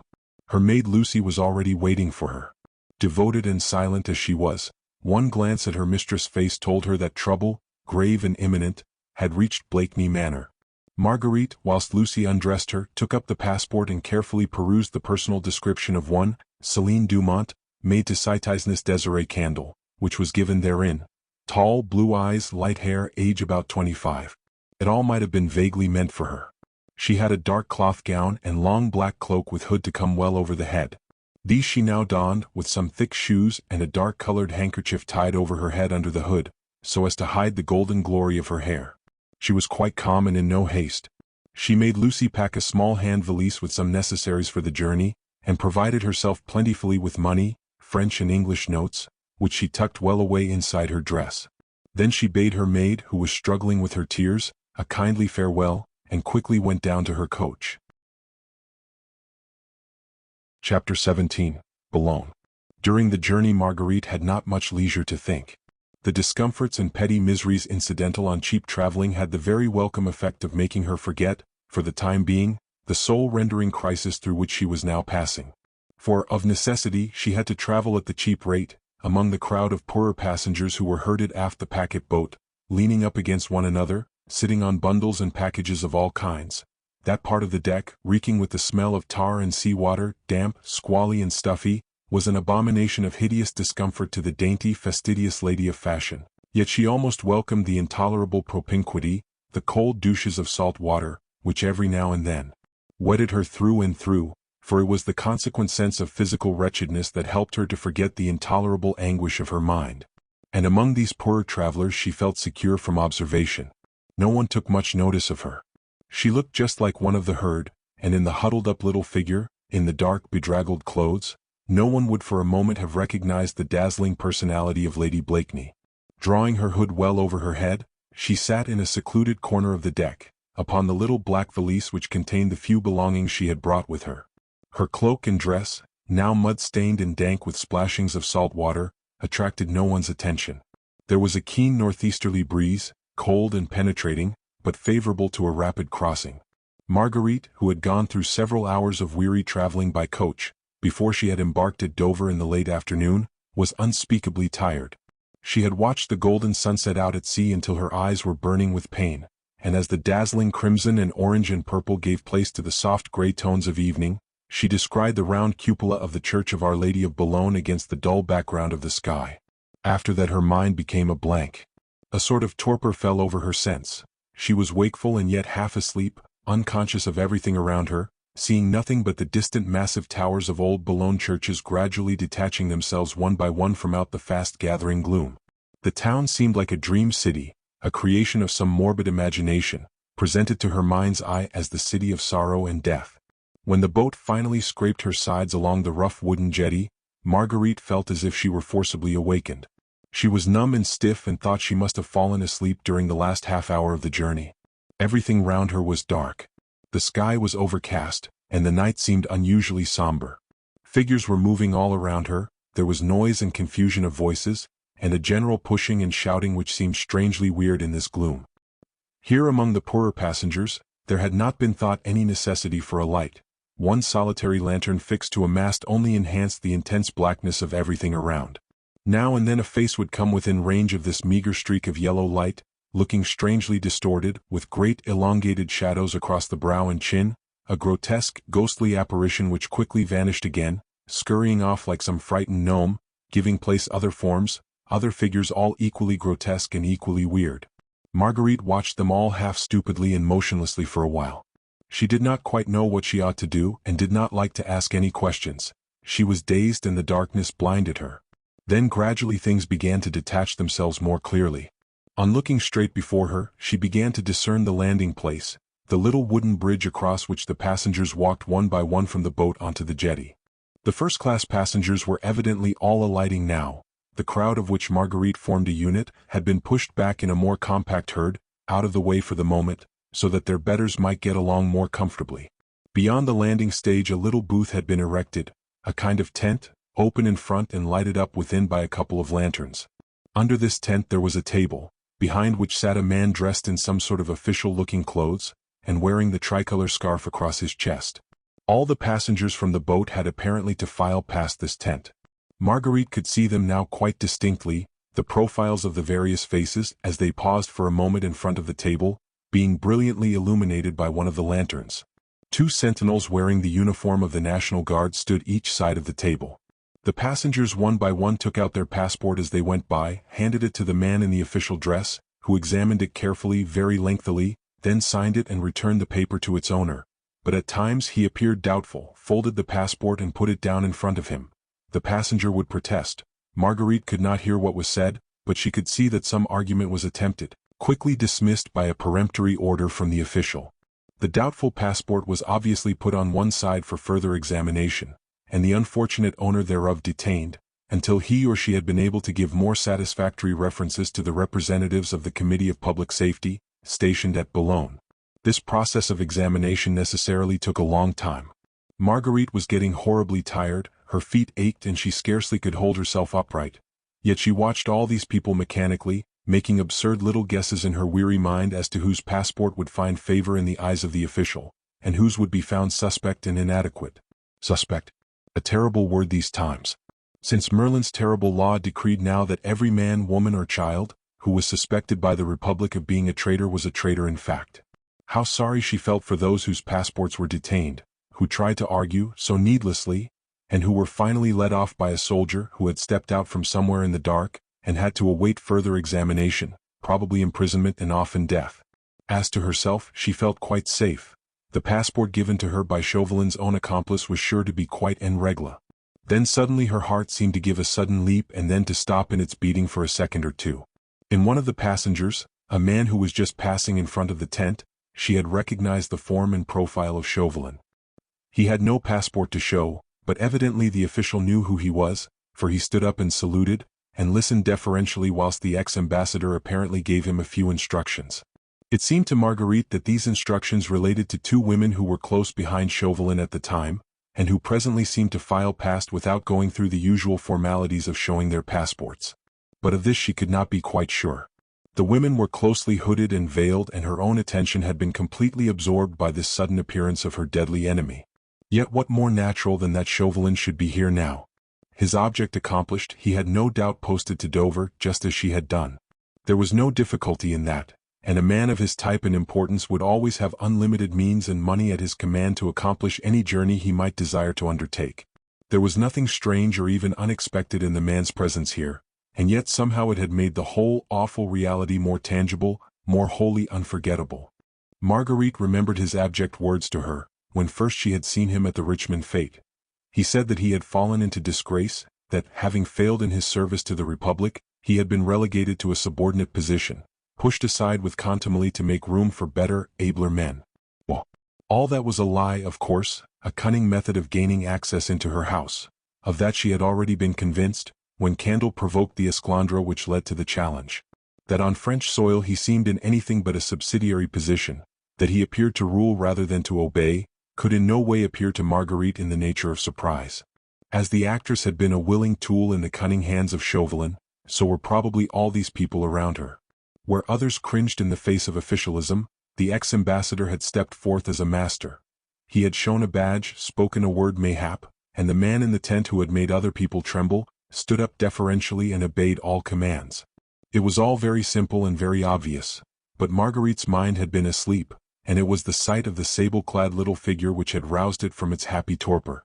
In a moment now her brain was active and alert, and presently it seemed to her as if another figure, taller than those around, had crossed the barrier immediately in the wake of Chauvelin. Then she chided herself for her fancies. Could not be her husband. Not yet. He had gone by water and would scarce be in Boulogne before the morning. Now at last came the turn of the second-class passengers. There was a general bousculade and the human bundle began to move. Marguerite lost sight of the tent and its awe-inspiring appurtenances. She was a mere unit again in this herd on the move. She too progressed along slowly, one step at a time. It was wearisome and she was deadly tired. She was beginning to form plans now that she had arrived in France.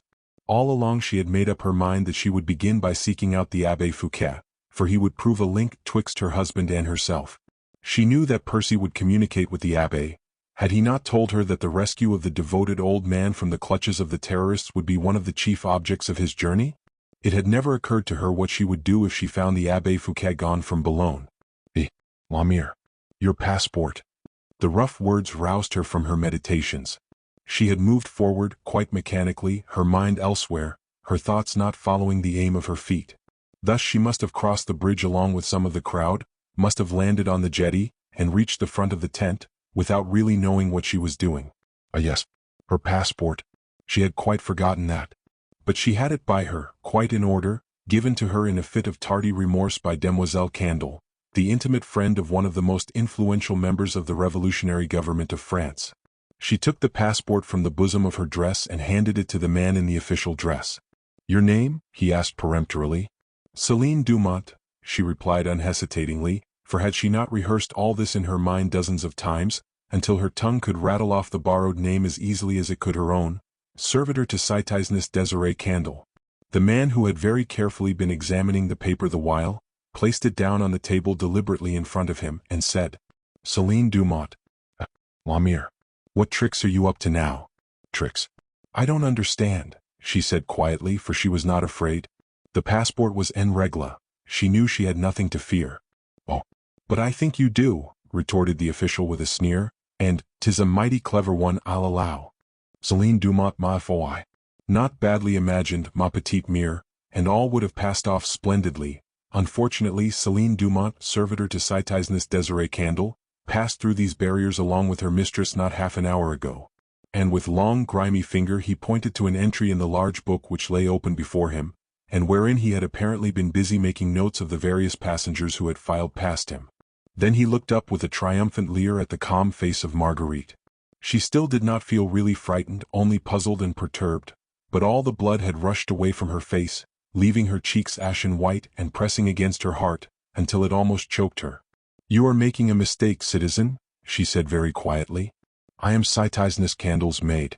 She gave me the passport herself just before I left for England.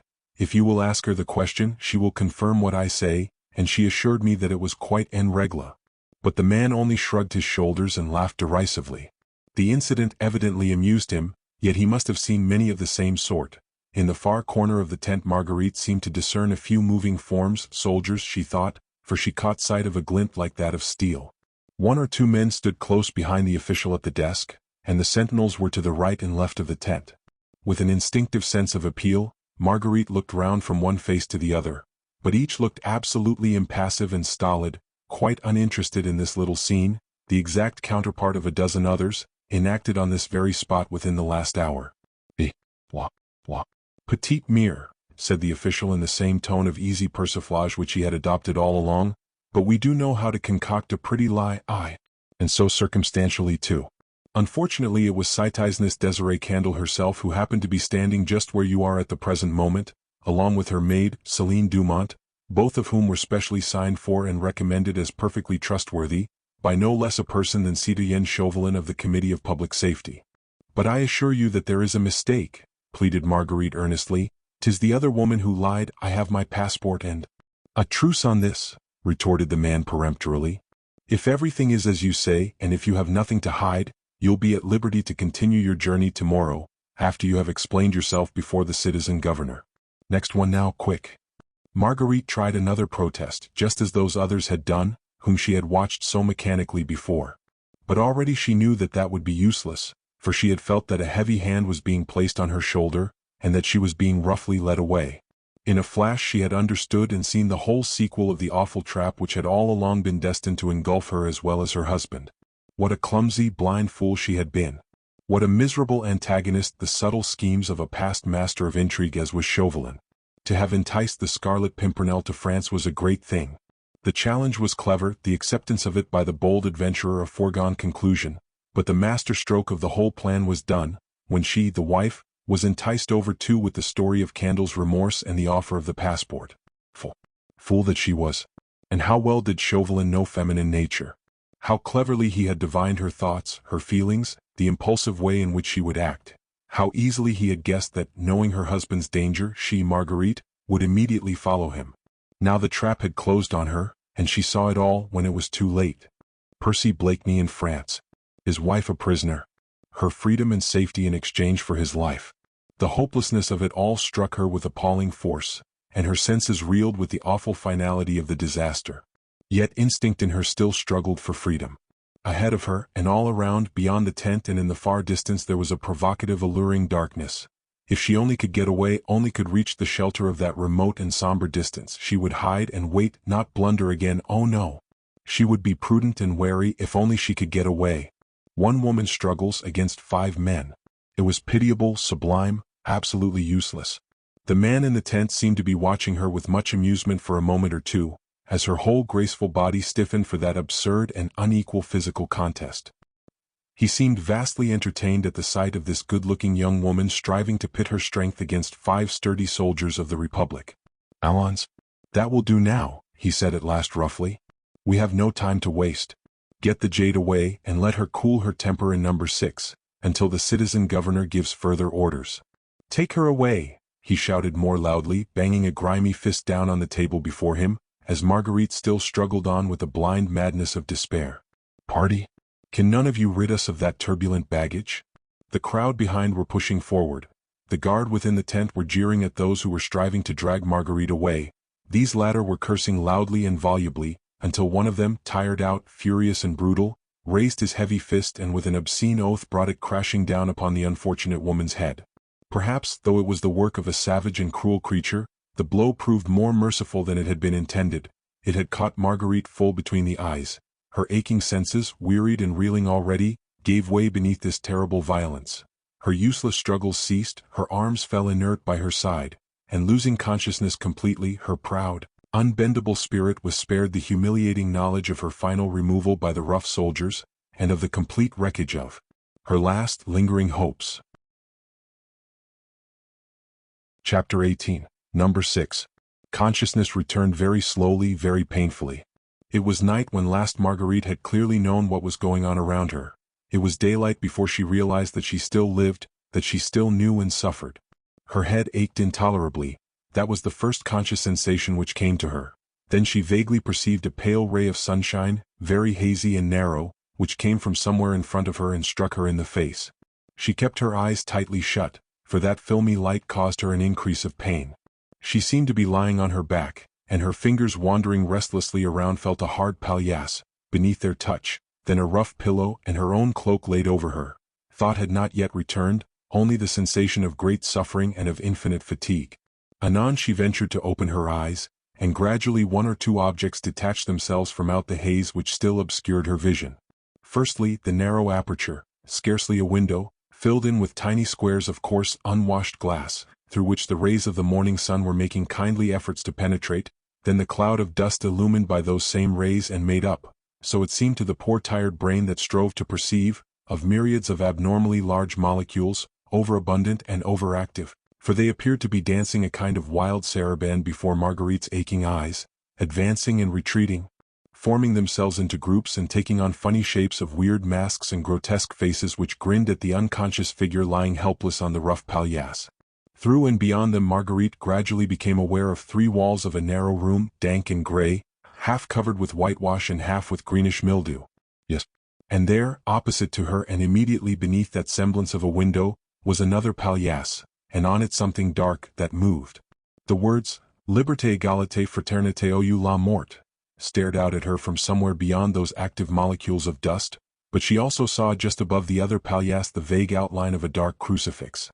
It seemed a terrible effort to coordinate all these things, and to try and realize what the room was, and what was the meaning of the palliasse, the narrow window and the stained walls, too much altogether for the aching head to take and say very slowly, very gradually. Marguerite was content to wait and to let memory creep back as reluctantly as it would. Do you think, my child, you could drink a little of this now? It was a gentle, rather tremulous voice which struck upon her ear. She opened her eyes, and noticed that the dark something which had previously been on the opposite palliasse was no longer there, and that there appeared to be a presence close to her only vaguely defined, someone kindly and tender who had spoken to her in French, with that soft sing-song accent peculiar to the Normandy peasants, and who now seemed to be pressing something cool and soothing to her lips. They gave me this for you, continued the tremulous voice close to her ear. I think it would do you good if you tried to take it. A hand and arm was thrust underneath the rough pillow, causing her to raise her head a little. A glass was held to her lips and she drank. The hand that held the glass was all wrinkled, brown and dry, and trembled slightly, but the arm which supported her head was firm and very kind. There. I'm sure you feel better now. Close your eyes and try to go to sleep. She did as she was bid and was ready enough to close her eyes. It seemed to her presently as if something had been interposed between her aching head and that trying ray of white September sun. Perhaps she slept peacefully for a little while after that, for though her head was still very painful, her mouth and throat felt less parched and dry. Through this sleep or semblance of sleep, she was conscious of the same pleasant voice softly droning paters and aves close to her ear. Thus she lay during the greater part of the day. Not quite fully conscious, not quite awake to the awful memories which anon would crowd upon her thick and fast. From time to time the same kind and trembling hands would with gentle pressure force a little liquid food through her unwilling lips. some warm soup or anon a glass of milk.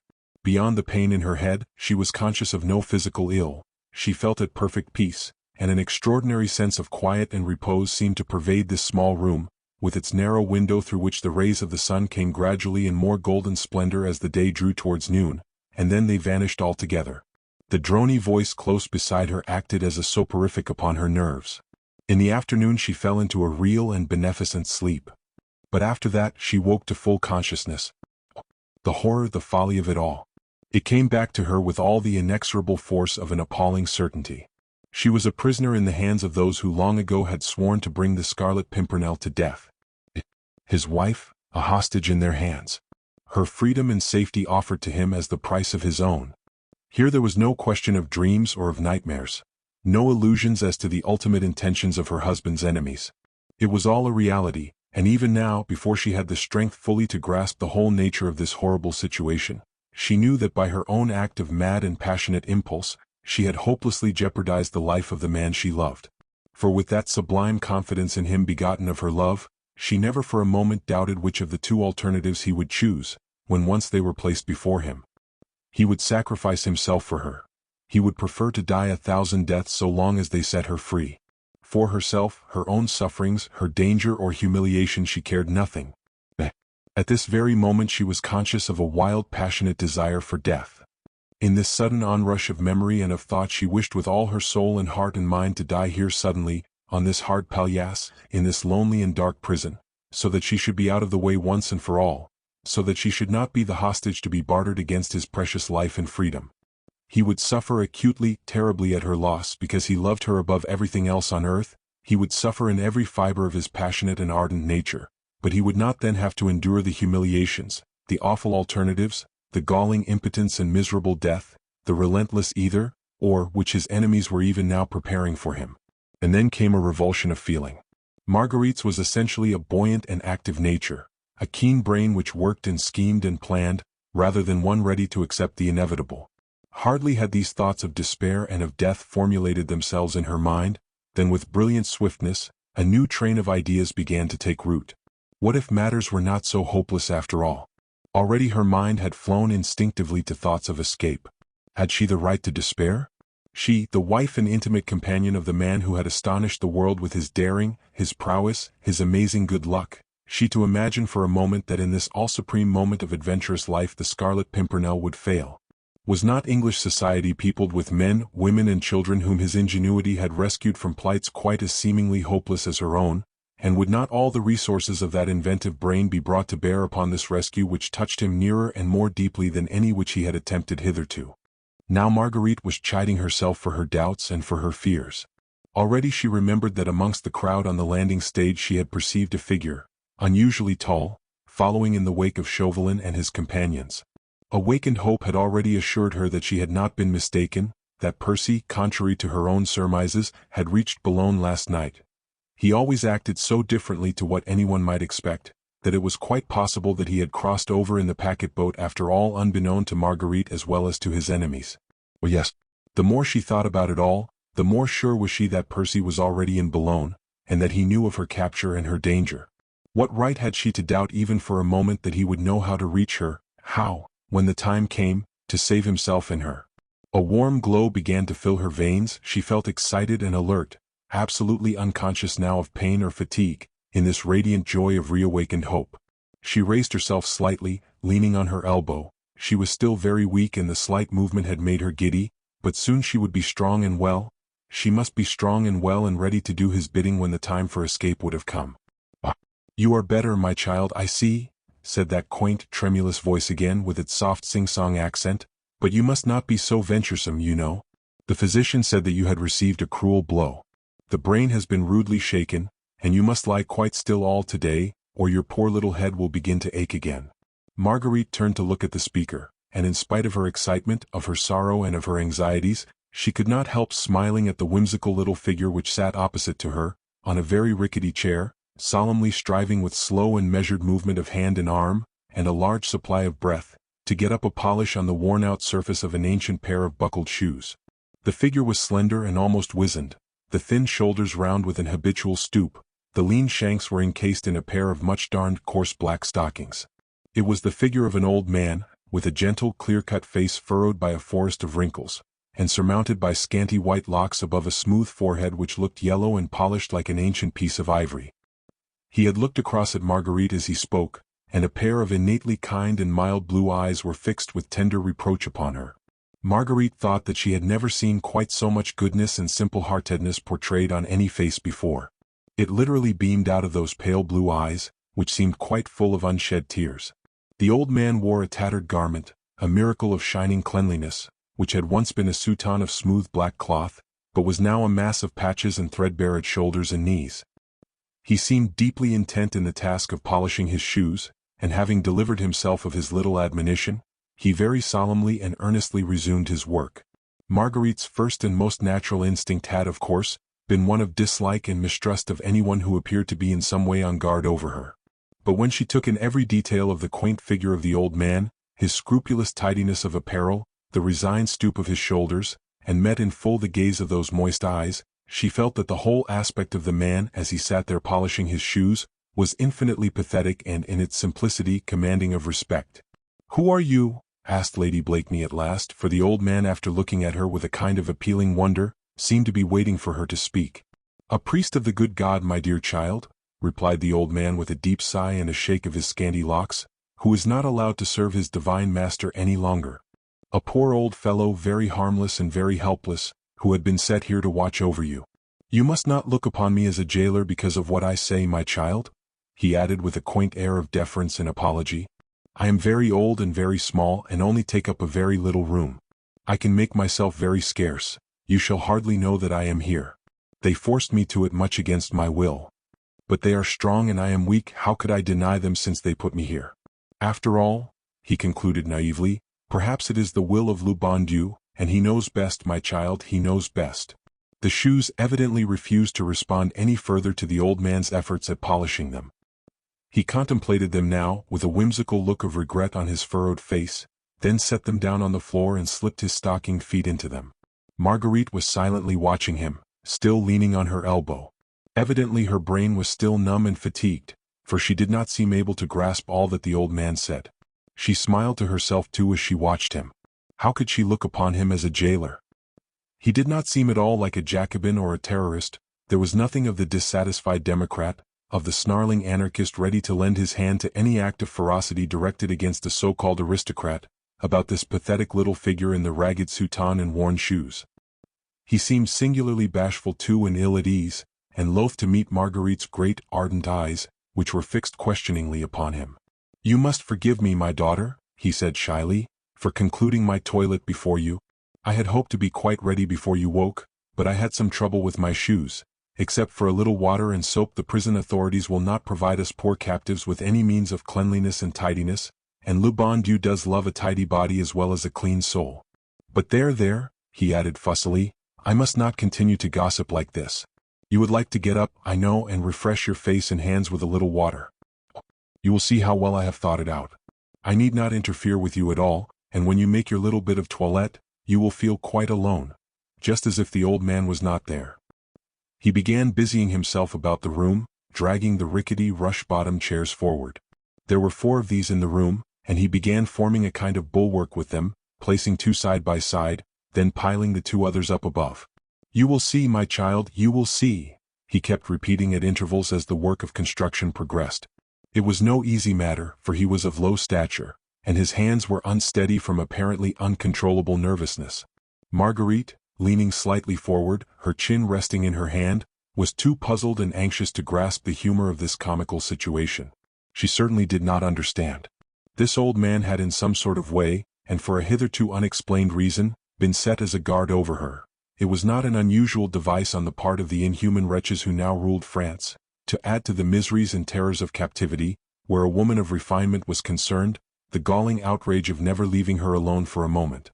That peculiar form of mental torture, surely the invention of brains rendered mad by their own ferocious cruelty, was even now being inflicted on the hapless, dethroned Queen of France. Marguerite, in far-off England, had shuddered when she heard of it, and in her heart had prayed, as indeed every pure-minded woman did then, that proud, unfortunate Marie Antoinette might soon find release from such torments in death. There was evidently some similar intention with regard to Marguerite herself in the minds of those who now held her prisoner.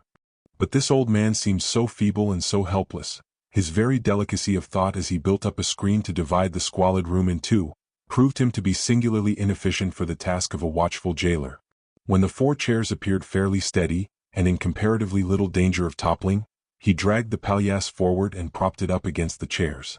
Finally he drew the table along, which held the cracked ewer and basin, and placed it against this improvised partition. Then he surveyed the whole construction with evident gratification and delight. "There now," he said, turning a face beaming with satisfaction to Marguerite, "I can continue my prayers on the other side of the fortress. It is quite safe," he added, as with a fearsome hand he touched his engineering feat with gingerly pride, "and you will be quite private. Try and forget that the old abbé is in the room. He does not count. Really he does not count. He has ceased to be of any moment these many months now that St. Joseph is closed and he may no longer say Massachusetts." He was obviously prattling on in order to hide his nervous bashfulness. He ensconced himself behind his own finely constructed bulwark, drew a breviary from his pocket and having found a narrow ledge on one of the chairs, on which he could sit, without much danger of bringing the elaborate screen onto the top of his head, he soon became absorbed in his orisons. Marguerite watched him for a little while longer. He was evidently endeavoring to make her think that he had become oblivious of her presence, and his transparent little maneuvers amused and puzzled her not a little. He looked so comical with his fussy and shy ways, yet withal so gentle and so kindly that she felt completely reassured and quite calm. She tried to raise herself still further and found the process astonishingly easy. Her limbs still ached and the violent intermittent pain in her head certainly made her feel sick and giddy at times, but otherwise she was not ill. She sat up on the palliasse, then put her feet to the ground and presently walked up to the improvised dressing room and bathed her face and hands. The rest had done her good, and she felt quite capable of coordinating her thoughts, of moving about without too much pain, and of preparing herself both mentally and physically for the grave events which she knew must be imminent. While she busied herself with her toilet her thoughts dwelt on the one all-absorbing theme.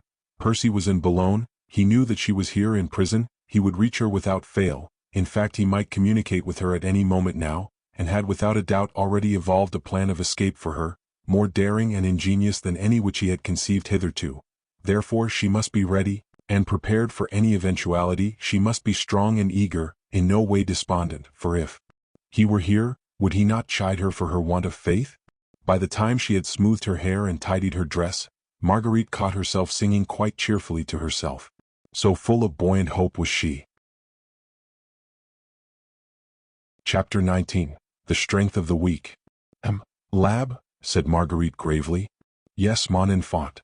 The old man looked up from his breviary, and saw Marguerite's great earnest eyes fixed with obvious calm and trust upon him. She had finished her toilet as well as she could, had shaken up and tidied the palliasse, and was now sitting on the edge of it, her hands clasped between her knees. There was something which still puzzled her, and impatient and impulsive as she was, she had watched the abbé as he calmly went on reading the Latin prayers for the last 5 minutes, and now she could contain her questionings no longer. "You said just now that they set you to watch over me?" "So they did, my child, so they did," he replied with a sigh as he quietly closed his book and slipped it back into his pocket.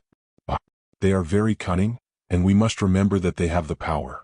"No doubt," added the old man with his own quaint philosophy, "no doubt Le Bon Dieu meant them to have the power or they would not have it, would they?" "By they, you mean the terrorists and anarchists of France, Lab. The Committee of Public Safety who pillage and murder, outrage women, and desecrate religion. Is that not so?" "Alas, my child," he sighed. "And it is they who have set you to watch over me? I confess I don't understand." She laughed, quite involuntarily indeed, for in spite of the reassurance in her heart her brain was still in a whirl of passionate anxiety. "You don't look at all like one of them, l'Abbé," she said. "The good God forbid!" ejaculated the old man, raising protesting hands up toward the very distant, quite invisible sky. "How could I, a humble priest of the Lord, range myself with those who would flout and defy him? Yet I am a prisoner of the Republic and you are my jailer, l'Abbé." "Ah yes," he sighed. "But I am very helpless. This was my cell. I had been here with François and Félicite, my sister's children, you know. Innocent lambs whom those fiends would lead to slaughter. Last night," he continued, speaking volubly, "the soldiers came in and dragged François and Félicite out of this room, where, in spite of the danger before us, in spite of what we suffered, we had contrived to be quite happy together. I could read the Mass, and the dear children would say their prayers night and morning at my knee." He paused a while. The unshed tears in his mild blue eyes struggled for freedom now, and one or two flowed slowly down his wrinkled cheek. Marguerite, though heartsore and full of agonizing sorrow herself, felt her whole noble soul go out to this kind old man, so pathetic, so high and simple-minded in his grief. She said nothing, however, and the abbé continued after a few seconds' silence. "When the children had gone, they brought you in here, mon enfant, and laid you on the palliasse where Félicite used to sleep. You looked very white and stricken down, like one of God's lambs attacked by the ravening wolf. Your eyes were closed and you were blissfully unconscious. I was taken before the governor of the prison, and he told me that you would share the cell with me for a time, and that I was to watch you night and day because—" The old man paused again. Evidently what he had to say was very difficult to put into words. He groped in his pockets and brought out a large bandana handkerchief, red and yellow and green, with which he began to mop his moist forehead. The quaver in his voice and the trembling of his hands became more apparent and pronounced. "Yes, Abbé? Because?" queried Marguerite gently. "They said that if I guarded you well, Félicite and François would be set free," replied the old man after a while, during which he made vigorous efforts to overcome his nervousness, "and that if you escaped the children and I would be guillotined the very next day." There was silence in the little room now. The abbé was sitting quite still, clasping his trembling fingers, and Marguerite neither moved nor spoke. What the old man had just said was very slowly finding its way to the innermost cells of her brain. Until her mind had thoroughly grasped the meaning of it all, she could not trust herself to make a single comment. It was some seconds before she fully understood it all, before she realized what it meant not only to her, but indirectly to her husband. Until now she had not been fully conscious of the enormous wave of hope which almost in spite of herself had risen triumphant above the dull gray sea of her former despair. Only now, when it had been shattered against this deadly rock of almost superhuman devilry and cunning, did she understand what she had hoped, and what she must now completely forswear. No bolts and bars, no fortified towers or inaccessible fortresses could prove so effectual a prison for Marguerite Blakeney as the dictum which morally bound her to her cell. "If you escaped the children and I would be guillotined the very next day."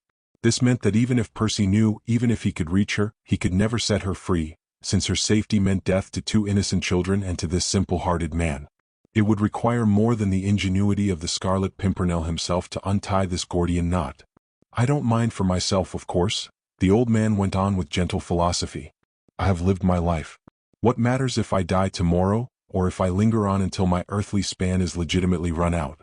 I am ready to go home whenever my father calls me. But it is the children, you see. I have to think of them.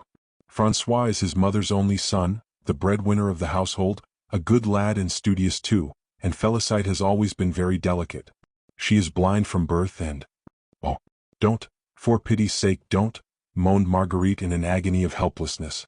"I understand, you need not fear for your children, Abbé, no harm shall come to them through me." "It is as the good God wills," replied the old man quietly. Then, as Marguerite had once more relapsed into silence, he fumbled for his beads, and his gentle voice began droning the paters and aves wherein no doubt his childlike heart found peace and solace. He understood that the poor woman would not wish to speak. He knew as well as she did the overpowering strength of his helpless appeal.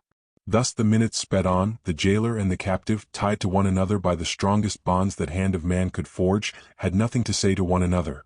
He, the old priest, imbued with the traditions of his calling, could pray and resign himself to the will of the Almighty, but she was young and ardent and passionate, she loved and was beloved, and an impassable barrier was built up between her and the man she worshipped.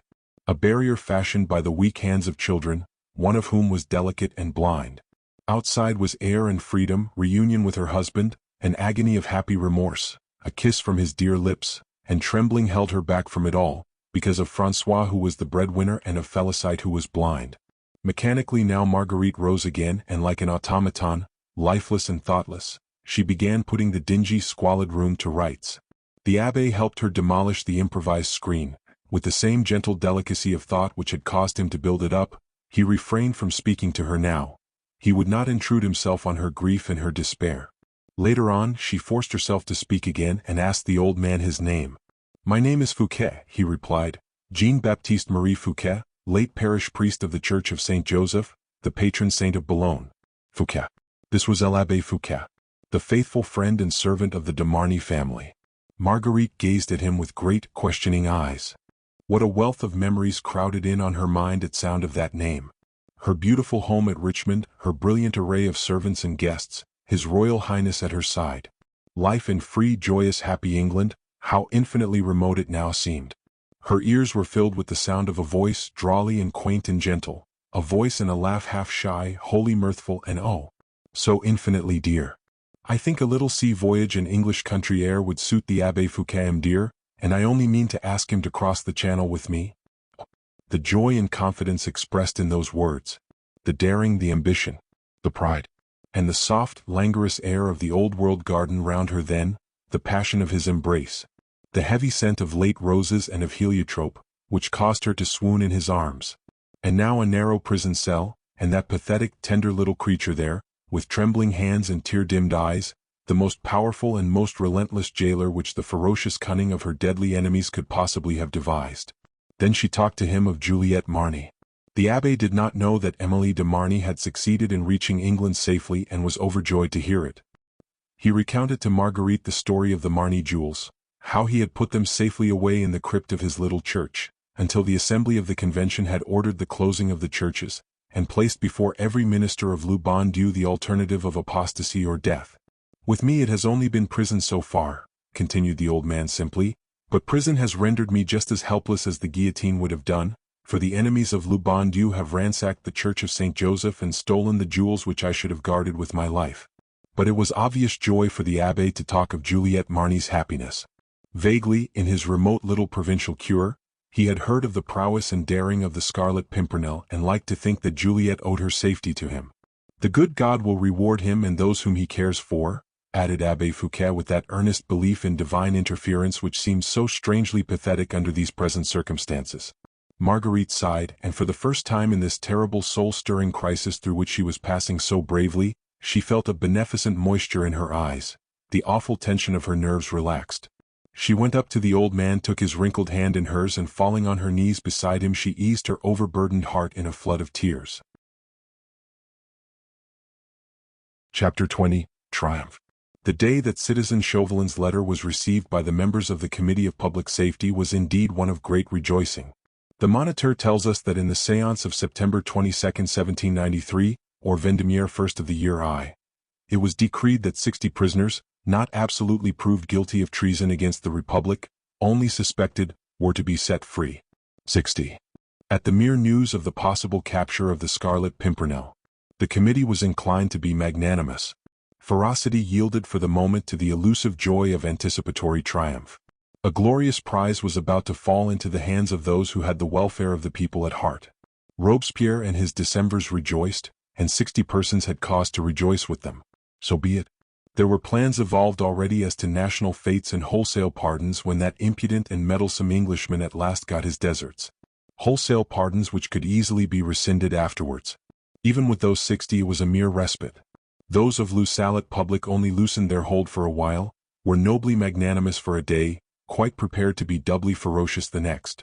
In the meanwhile let us heartily rejoice. The Scarlet Pimpernel is in France or will be very soon, and on an appointed day he will present himself conveniently to the soldiers of the Republic for capture and for subsequent guillotine.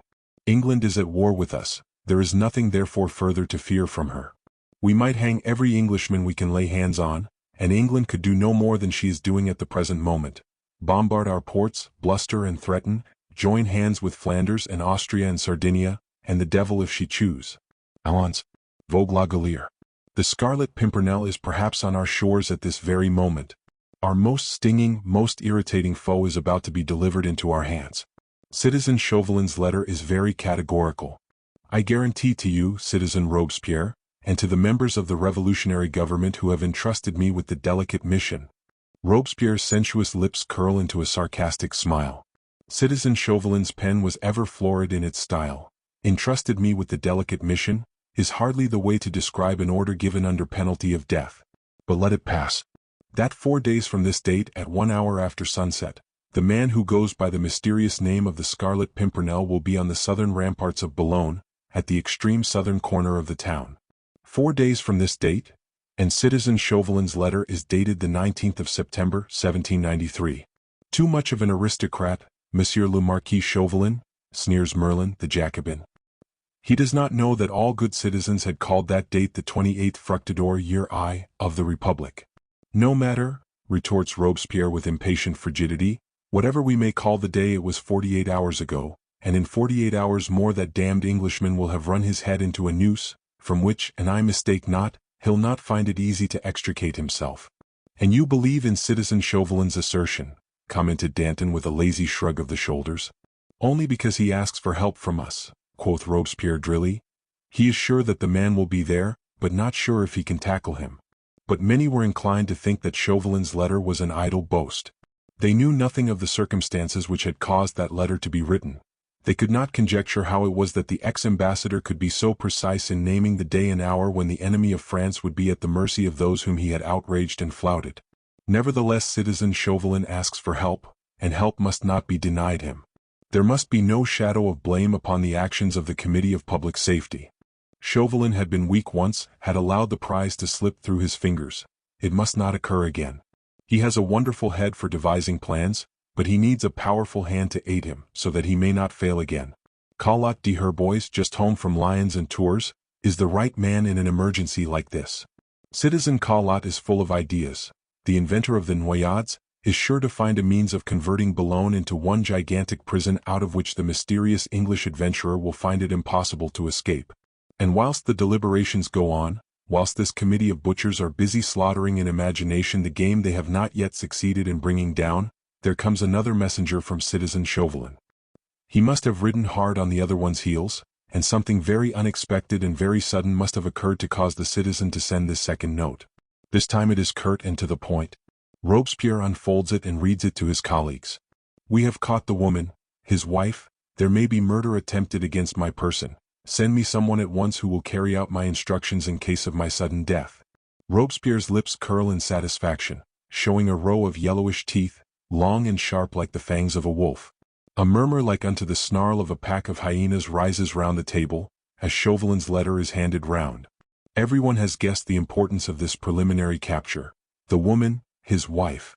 Chauvelin evidently thinks much of it, for he anticipates an attempt against his life, nay, he is quite prepared for it, ready to sacrifice it for the sake of his revenge.